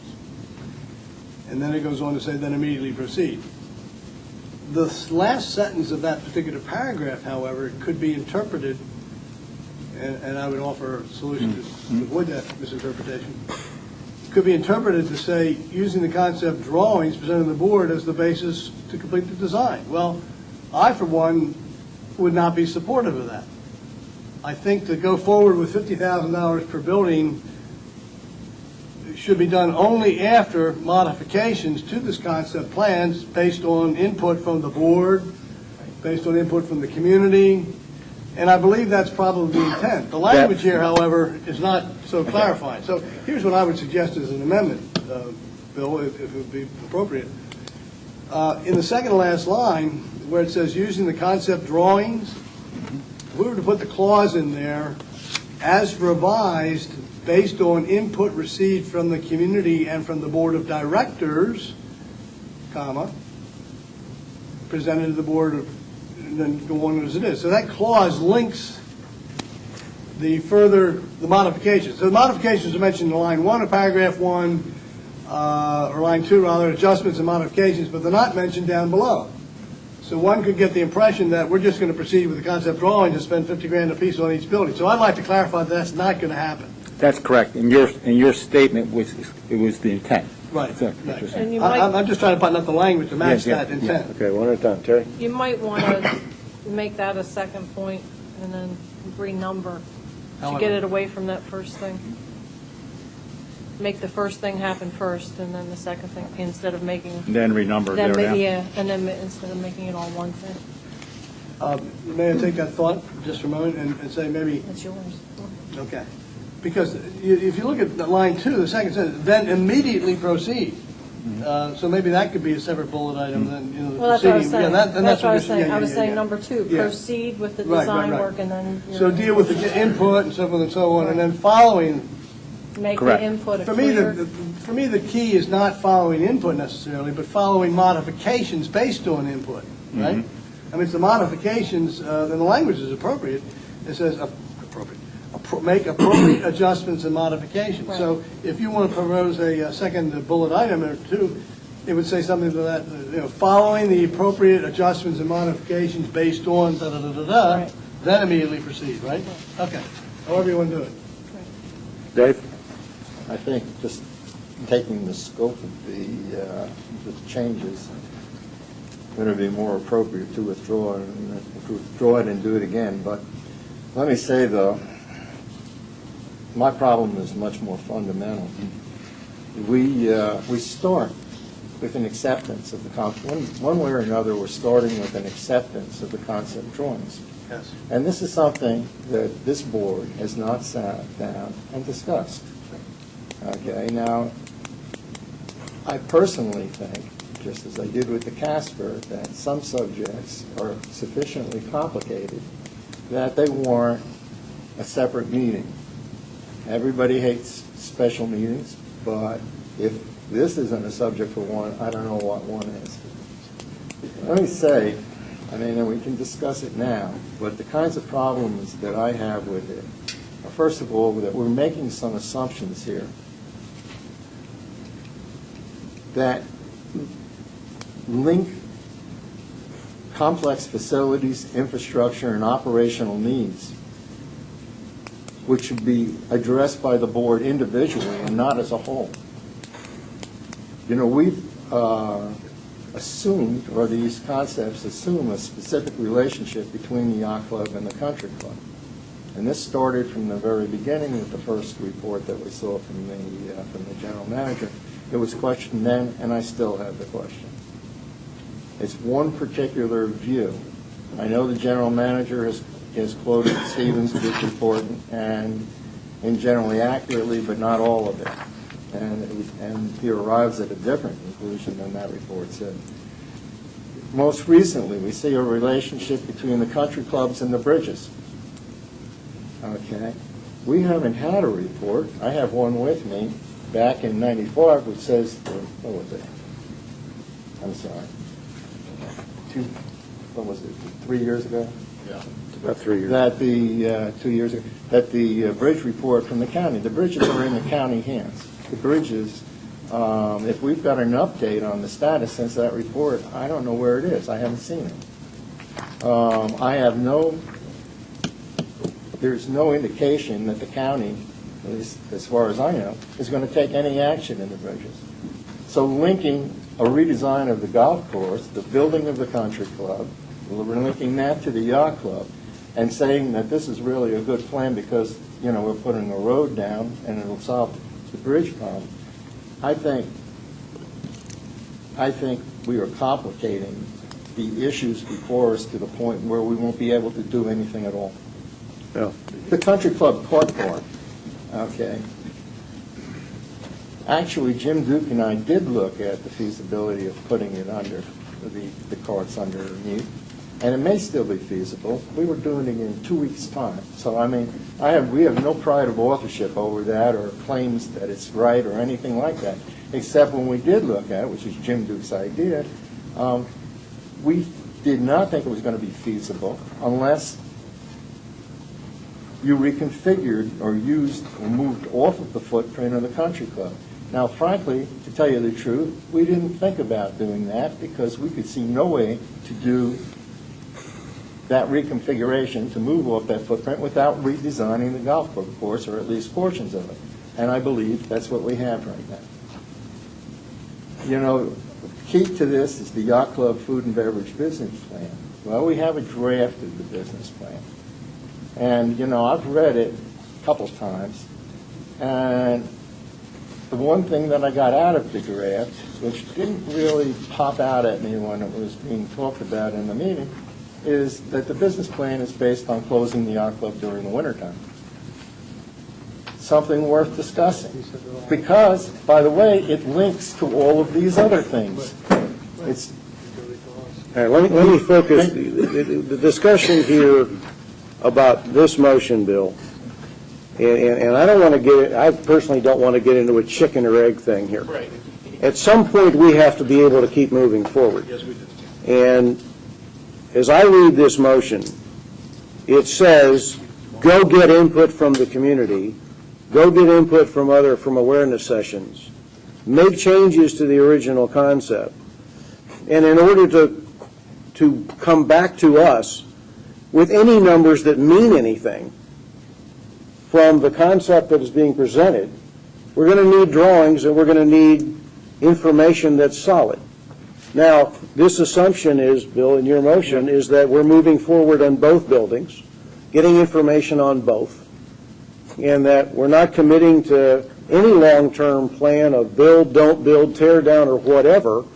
It's the focus of this is to get the information we would need in order to make the decisions based on a business plan, and it clearly states that the first thing you're supposed to do, Bob is supposed to do, is go get more information, get input from the community, which we all want them to have. The real catcher here is the $50,000. I mean, that's the real kicker here. You know, let's face it, that's the issue that's on the table. At some point, we have to have blueprints in order to come back with, is it going to cost $5 or $7? I mean, without that, we're just guessing as to what it is.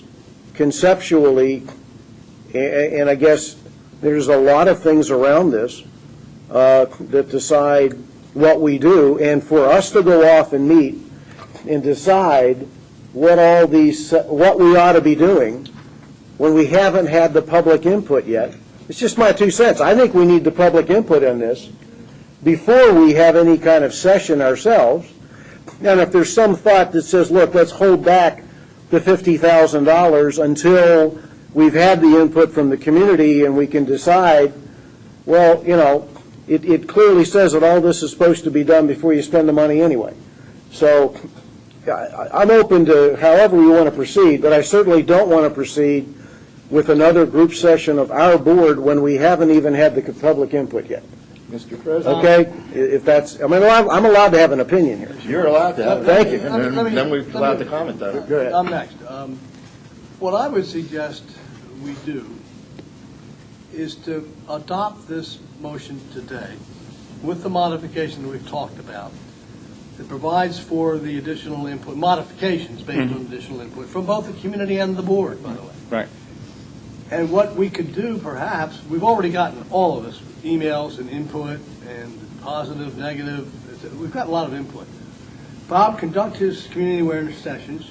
Those of us who can attend, will attend, will continue to get emails. And then maybe reconvene the board to provide additional input. But having passed this motion, And then after that session, that special board meeting, we fired him, and Dave may have the most wonderful idea to reconfigure the yacht club, but if he gets outvoted 6-1, guess what?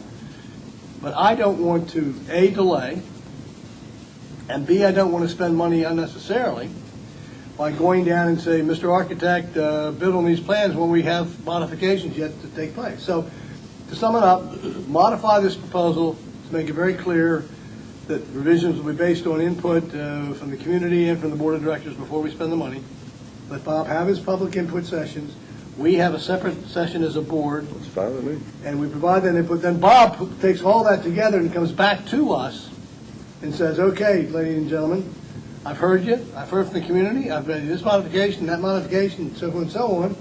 This is what I propose we do to go out and now spend the $50,000 on each building. I think that would work. I don't know whether Bob thinks it would work, but I do. Well, my thought Do you? with this is, you've kind of captured it in a nutshell, Pete, is we need to get the process moving. We do. We need to get the process moving. This is my motion, but I don't have 100% ownership. This is something the board, we have to decide on. Any adjustments we need to make with this, I'm fine. Whatever we need to do to get the process moving down the road. Exactly. Then Dave? You want to get a vote on it then, or you want to withdraw it until it's, and make any changes? Well, my proposal is we amend this ever so slightly today and vote on it. If it doesn't carry the votes, it doesn't carry the votes. You basically would remove your motion and resubmit it. You would basically remove your motion and resubmit it. Dave, go ahead. The motion is on the table. I think we just put an amendment to the motion. Well, Pete's in discussion. The motion's still on the table. We're in I've just discussion. got my hand up. Go ahead. Go ahead, Dave. Okay, respectfully, Tom, the issue is not whether or not we spend $50,000 or not, or wait to spend $50,000. It's what we spend the $50,000 to do on. That's what I said. Yeah, 50 per building. And, in fact, we are accepting, by doing this, without discussion, the concepts of that we have to do both buildings.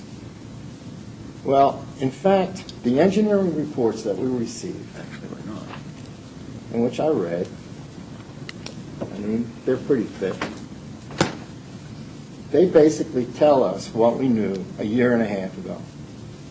They say exactly the same thing. Now, not saying they weren't worth anything, because even with the money, it was really nice to see how strongly, particularly in the case of the yacht club, they confirmed what we thought a year and a half ago and did nothing about it. Basically, they say that the yacht club is a problem. They confirmed what we were led to believe, not everybody still accepts it, but that the yacht club, best option for the yacht club is for it to be rebuilt in some way. The word safety come up during that report, public safety. They're scary words. And maybe it's, I'll still walk around the upper deck, but I've lost weight, so I'm not so scared. The country club, on the other hand, is a different issue. Ugly as it looks, it's not an immediate.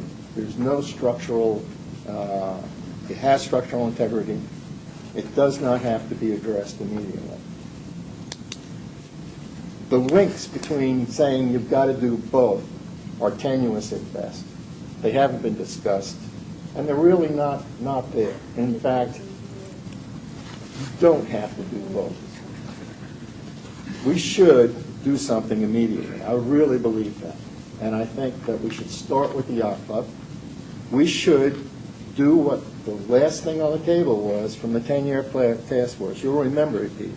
We were talking about getting a restaurant, a professional restaurant, kitchen design firm to come in and to give us a concept for what a yacht club could be. Now, if we do that, I would not care if they started with Bob's drawings and said, are these any good? What do you think? But that professional opinion, couple that into a decision and looking at different options on what the yacht club should be, take that out to the public, let them look at that and the options, okay, get input, and then price it by getting in the architect. It all takes a little longer. We still haven't made a fundamental decision on whether or not we do design build or not. But if you take design build, proceed just the way we did with this building. Go to referendum on it. And fix one problem. And as far as the country club goes, shut up. For the next 5 years or so, when we get the money for the country club, we can fix it. And it's not going to fall down in the meantime. And by the way, it's not going to drive people away from the golf course or impact their revenues either. The golf course will. That's a whole nother issue. I respectfully, Matt? Yes. I respectfully disagree or have a totally different opinion on this. What this motion does in my mind is commits us to a plan of action that addresses both buildings and allows us to then better understand the costs of each of the projects. And the interrelationship, to me, is quite clear between the country club and the yacht club. Dave, you referenced the 10-year plan experience that you and I shared. Let me recollect what I recollect, and that is that we were headed down, and you and I were in agreement that the yacht club was the single most important priority. It was then Ted Maroney and Bill Rako who said, time out. We really ought to be taking a look at the same time, the country club building because of its interrelationship with the yacht club. And while I didn't much appreciate the delay, because I've been frustrated already, and still am, about where we are, but that's okay. I think that was a wise decision to evaluate both simultaneously. Then we stopped meeting, and and we had this debate, by the way, at the country club at a board meeting here back in the spring, if I'm not mistaken, or maybe it was the June meeting. And I truly believe that we need to evaluate both buildings. Bob has already done the evaluation of both buildings, structurally, integrity, all that stuff. And I don't think for a moment that we're going to bite off both projects simultaneously. I think we're going to pick one as the priority and proceed with it, and then phase in the other one, perhaps 2 years later. I don't know when it is, but I think they will not be done simultaneously. I think we need to do that. But to get the handle on what the costs are and the interrelationship between the two, I can't believe what I heard a few minutes ago, because Bob has said very clearly that the intent of the business plan and the concept of the yacht club was to operate it primarily during the summer season and the 2 shoulder seasons and close it down except for functions during the winter. So having understood that as a premise, it directly affects how you utilize and how you view the country club building. So bottom line is, I think proceeding with both these at the same time and spending $50,000 on each is a very wise decision on our part, very wise expenditure of a limited amount of money, provided that we refine the plan so that we're not spending 50 grand and then say, oh my gosh, whoops, we don't mean that, we need this, mean this. So doing both at the same time doesn't commit us. In fact, I cannot believe for a moment that this board would authorize proceeding simultaneously with both projects. We'll have to choose. If I may, Pete, in giving the history, you didn't really finish the entire story. Maroney and Rako did propose that we look at both buildings simultaneously. And then we were assigned, or volunteered, Jim Duke and I, to do that. We wrote a report. We submitted it to the 10-year task force. It was accepted unanimously, and it was subsequently submitted to the board of directors, who also submitted or voted unanimously. No, I don't think so. I think it was voted. They accepted the report. They did not. But it was accepted by the. It was accepted by the board. It was not voted on. No, I'll go one step further. It not only accepted the report, it proposed, it approved the 6 recommendations in that report. Yeah. That's very different than accepting a report. It approved specifically the 6 recommendations. Let me move this back to this motion. We are where we are in history. Okay, I've heard an awful lot about what went on, what didn't go on, and whatever. We are where we are. The question on the table is, and I want to give Dan and Terry a chance, if they have any comments or questions. We've been going back and forth here. Dan, any questions, comments? Yes, I have 2, if you don't mind, Mr. President, a little bit of liberty here. Bob? Yes, sir. If you were to get this motion As it sits right now, what would you do with it? With the modification, or as, we say as it sits? With the discussion? modification. With the modification. With the modification. The next step is to get out to the community groups and talk about the concepts and look at potentially modifying. There are a couple other factors that are it's hard to pin down for this specific reason. There are a couple of delivery methods to get to the next level, whether it's going full blueprints, okay, which this does authorize, but we still have to get the public input. We still have to, and we'll do that through community groups. I said it at the 2 meetings that we're going to starting in January with. We'll set up some meetings here, and anyone wants to talk about Yacht Club one night, we'll talk about. We'll do the Country Club a different night. We'll do that several times to get the input, to get the, not that this is horrible, which we've gotten those emails and those people just, it doesn't make sense. How do we give value input? Help us make it better. I mean, that's why you start somewhere. And then the next step, we can, using the design process, we could go to builders once we get some of that input and allow them to give us some feedback as well, not unlike the way this facility was done. I think there's a modified approach to it. And that's where I'd like to see us get to. This just opens the door to keep us moving down the path. I mean, if you want to table it or if you want to come back to it, that's fine. The challenge I have is I understand the process of what you all are looking for. I think I've been delivering periodically when we get to these major milestones, and I intend to do that. Okay, so the next major milestone Yes, is sir. to garner a significant amount of community input. Yes. And perhaps board input, refine your concepts based upon that, and then start the process of design that's sufficiently accurate to get some serious numbers on. Yes. But that's two different steps, and there is a time period involved in this.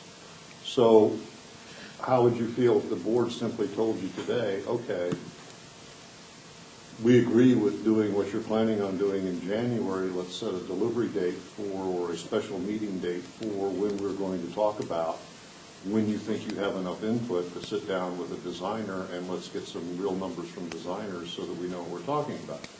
Because I'm frankly worried about $50K per building as a design fee. I know a lot of architects, and most of them aren't even going to talk to you for less than about $100,000 for a project like this, particularly something that you can take out to bid. Okay, so that's the next step issue. My reaction to this is that it is a definite effort to keep the project rolling, with which I agree completely. It, however, goes a little too far and tries to be a little too broad. I think it's taking on more steps than you're ready to take on just yet, and more steps than the board is ready to take on just yet. And it sits right on top of our budget period when the board isn't going to be thinking about a whole lot until about the middle of January or so. The timeline that was delivered at the December 6th meeting and re-emphasized on the 10th allows us to keep gathering the information, but quite frankly, keep moving. We are always going to have competing elements. No, I understand that. So the challenge is delaying it, and unfortunately, and it's okay, you all decide what you want to do. I've teed it up for you all to make that decision. If we're going to have any shot of doing a project towards the end of this year, we need to keep moving forward. If there's too much delay or too much, you can get input from 3 people, 103 people, 1,003, and you're going to get different varying opinions on it, much like the board is sitting here with varying opinions. The challenge for me is you're going to expect deliveries. I've set a timeline, it's aggressive, but I think it's absolutely attainable to hit those delivery dates. You have to decide if you want those or not. If you want to say it's going to take 2 years, because what I don't want to do is delay so much that we can't start a project because we're going to be in high season, we're going to lose. The window that I've presented allows us to take as much advantage of the summer, and the plan said, I say it multiple times, the yacht club should be a seasonal operation. The plan takes that into consideration. If the board doesn't agree with that, just tell me what else you want to do and we can move it differently. But it's aggressive by nature. All right, if the board does absolutely nothing today with this motion, you will still be proceeding on the timeline for No, sir, input and I things will like not. that? You're going to freeze? I need to. The next Okay, step if is up to you we guys. authorize you to move forward on the timeline for input and developing design, how far would you go with that in what period of time?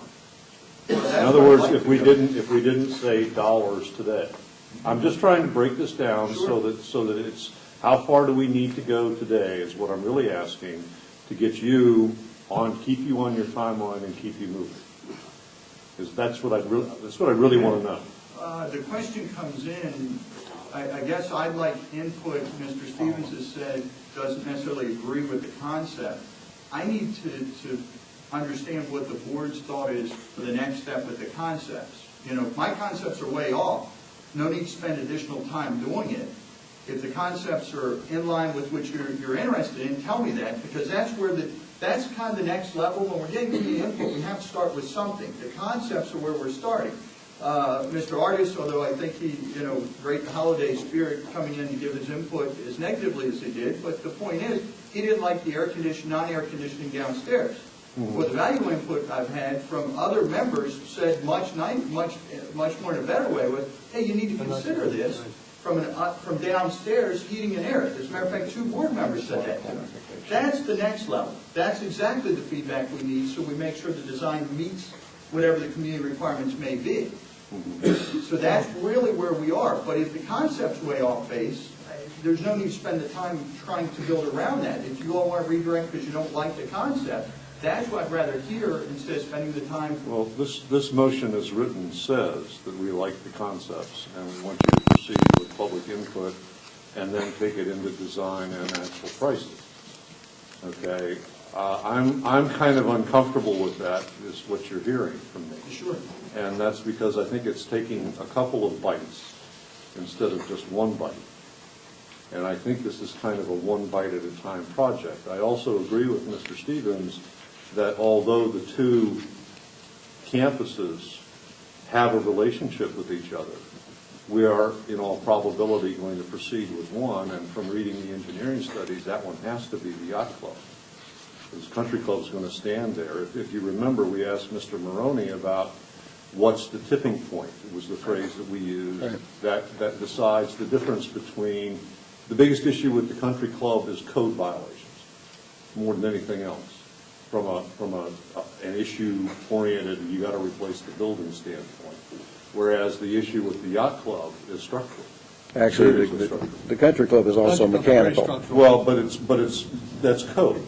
No. No, some of it's Many mechanical. more things. Well, The structure. There are lots of things there, but do you understand my point? Yeah, I get your point. The country club is not going away as rapidly as the yacht club is. So I'm just trying to get a real solid feel for, if we approve this motion today, how much of a commitment have we really made to you? Where and how rapidly are you moving on this? Tom, I got it. Pete, go ahead, because I've got, go ahead. Dan and others, this is more than about Bob Thompson. I think if we fail to act on this as a board today, that sends a signal to the community that we're really having second thoughts about it, we're not behind it. As I said at the very outset, I do not want to authorize today the expenditure of $50,000 for 2 projects. There needs to be more work done before I'm willing to do that. And I don't want to misspend it and have to respend it, okay? However, we need, in my opinion, to act as a board to get behind this, and this is doing so without committing us to the expenditure of anything. It is saying to the general manager, we embrace the plan, get on with it, get those community inputs, get our input, get the train rolling down the track. To walk away from this without passing a motion today would be, in my judgment, a mistake. I don't have any disagreement with you, Mr. Gomstak. I do, however, disagree with your comment and conclusions, because the language of this motion specifically says that as soon as the input is together, we spend $50K per building to do design work. Let me suggest a solution. I did offer, I haven't Hold on. formally done it, an amendment, but I'm happy to do that. Well, no, your amendment puts emphasis on specifically getting out to the community and to the board to get more, No, more no, Dan, I think you misunderstand. My specific input is related to modifications and adjustments to the plan before we spend any money to get. Okay. Modifications and adjustments. That's the key. Okay, I didn't hear the not spend any money before we go. In other words, I very carefully noted what you recommended in specific language. And when I put that in there and read it, I still see us doing the input sessions and then moving to design and pricing at a budget of $50,000 per building. I don't see a stop in there. All right, let me. If you want to put a stop in I there. just That wrote. could be another authorization from the board. Excuse me. My hand's up. Your hand is up and so is mine. I have some suggested wording in here that I think will resolve some of the issues. The second sentence in number 1 reads today, then immediately proceed. I suggest we insert the words, then come to the board in a special session to obtain approval to immediately proceed. That allows Bob to keep moving, get his input, use the concepts he's got, get input from it. We haven't committed to the money yet. To Dave's point, we can have a special session to solve this. It keeps us moving, and it allows us, and I'm not opposed to special meetings. I mean, I don't like having hundreds of them, but we have them all the time. To me, that insertion allows Bob to keep moving without us debating with the public and ourselves and everybody. It allows for full input. There's nothing that stops us from having our own meeting to discuss this. And that would be my suggested addition to language to this motion, which would allow us, Bob, to keep moving. It would show a decision on our part to keep this thing moving, as opposed to us trying to meet again and talk even more. So Ray and Dave. Ray first.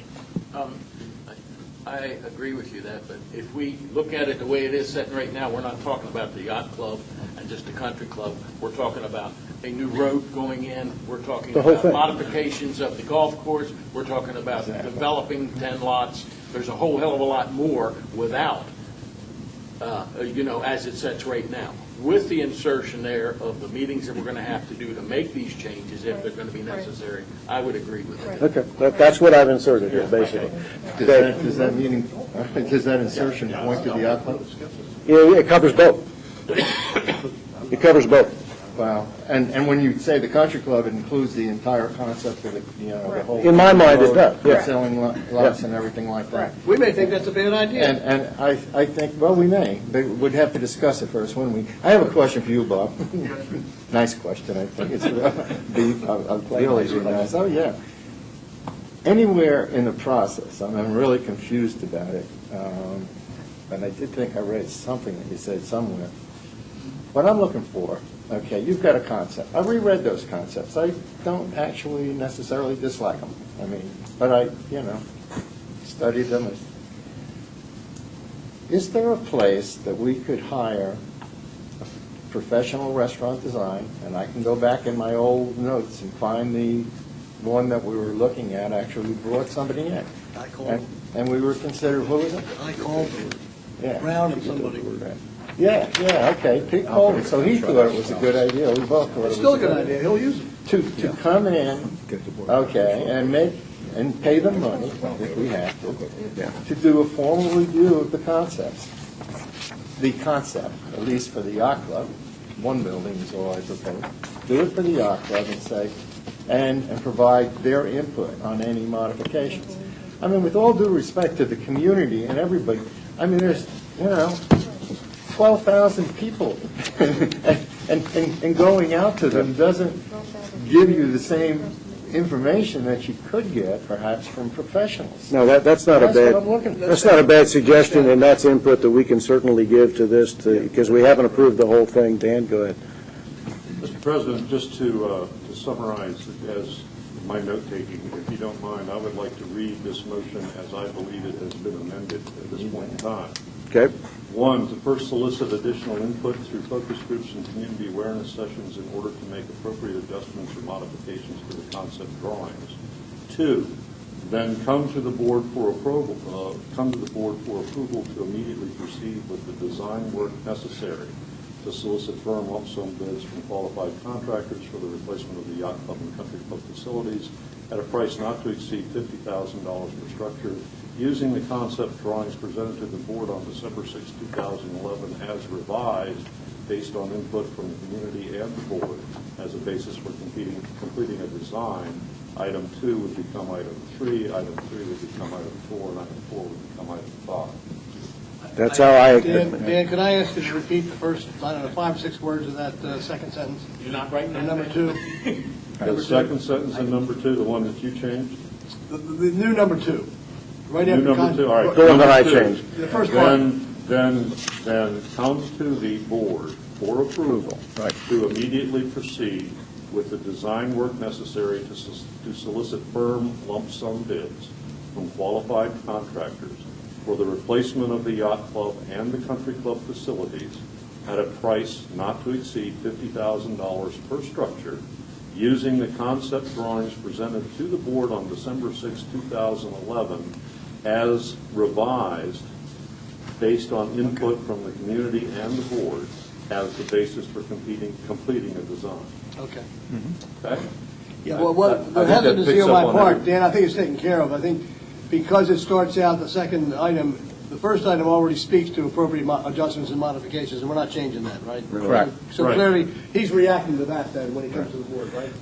All right. We're good. All right, I'm going to call the question. We're good. All those in favor? Bob has a question. Bob? If I may, Yes. item 2, as on the original motion, probably needs to be removed because there are costs associated with it. If you're concerned about spending any money, then we have to remove that. Because item 2 says proceed with soil pouring, site planning. Oh, the new item 3, okay. Or new item 3, I said on All right. the original. There is money associated with it. Well, we're not changing that. Yeah, that comes out.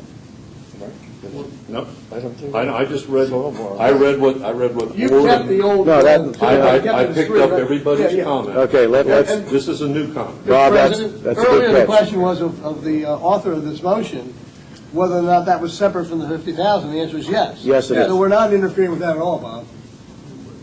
I just want everyone to understand, money seems to be Right. the issue. There is money, and I never got to answer it. The question was asked, and I never got to answer it, so I want to make sure I clarify before you pass the Right, motion right, or right, I call the question. That's a good clarification, Bob. I mean, if we may not be part of the 50,000, but if we tell you to take still soil money. borings, you're going to go out and spend money, aren't you? Yes. How much? You have to, How unless much? you got to. Agreed, but there seems to be a No, lot no, of I- question about whether you- I appreciate the catch. The issue is now, how much money are we talking about in that? I don't know all those yet. It's probably $5,000 or less. Well, it's below 15, which is the board authorized amount. Move on. Right. Okay. All Well, right. I don't care. If we're going to vote for it. Well, then let's put some language in that says not to exceed a certain number of dollars. We've done that oftentimes. I don't think it's, If you want to do that. I don't think we should do it. But he's already told us it's probably under 15. So number 2, old number 2, new number 3, we can simply add, at a cost not to exceed, fill in the blank, Bob, what, 15? I did, Mr. Consack, I don't please put whatever number you all feel comfortable. Whatever allows us to. $15,000. Dan! Why this is a push-up right now is unbelievable. You can spend 15 without you. We can spend 15 without us, So if you want to exactly. put a $2,000 limit. We don't need to modify it. We don't need to modify All right, I don't think you need to change it, Pete. it. I agree. I'm calling the question. All those in favor? Aye. Opposed? Okay, 6 to 1. sorry. It just, at some point, you just got, all right, CPI, Bob. I'll change it. Yeah. Two actions, CPI actions, we're going to remove, let's start with the one, 550 Ocean Parkway. Yep. Okay, that one, they have moved the trailer. I want to bring that to your attention because this is not the first time that when it came to just before the board meeting, they removed the trailer. So what I'm going to share with you is my intent to remove it now so they have to find out if indeed they put the trailer back in a week or two, which seems to be the habit with this particular property, that we would fast track it and take attorney's action at that point. Just I agree with that. reference, unless anyone disagrees with that, fast track would mean we may not do it at a regular board meeting. If indeed the violation reoccurs between now and the next board meeting, we'll go after them post-haste through the attorney's office. So moved. So moved. Any, have a second on that? Second. All those in favor? Aye. Opposed? None? Okay. Okay. Item, or the second one, 46 Castle. The pictures. It's a mess. We believe The house is either in foreclosure or has been foreclosed on. The records indicate that. We think it's either Fannie or Freddie that pulled the note on it now. But as you can see by the pictures, we really need to go in and get it. I mean, it's just unsightly. Fannie or Freddie aren't going to take action on this. The recommendation is we send Public Works down to power wash at least around and get the mold and stuff and clean up around the yard to make it more sightly, if nothing else, for the neighbors. It's minimum cost, and it does preserve the neighborhood. We will add that to the bottom line, later when the house is something happens to the house, we'll seek recovery. Do I have a second? Second. All those in favor? Aye, opposed? Quickie though, how do we deal with properties that are owned by Fannie and Freddie? You think from what I read here, you can't seem to contact anybody, talk to anybody? It's limited, and that's why this first action we're taking under those conditions where we're just making taking a look at it and can we go on the property and fix it without. So it's a frustration of dealing with a federal government agency. We're going to adjourn into closed session. Mr. President, I move we adjourn into closed session. Second? Second? Opposed? All those in favor? Aye. Opposed, none moved. Well, we got one more thing. We have one more here. Please, no, we removed. Okay. We did. We removed both of them. Opposed, yea, nay, she's got to record this. Okay. Moved in closed section. Yeah, I seconded it. Closed session for the purpose of discussing legal actions. And personnel matters. And personnel matters. Everybody. Unanimous. Thank And you. our legal was here waiting and taking a nap. Okay, and personnel Yes, matters. we're going to move over there.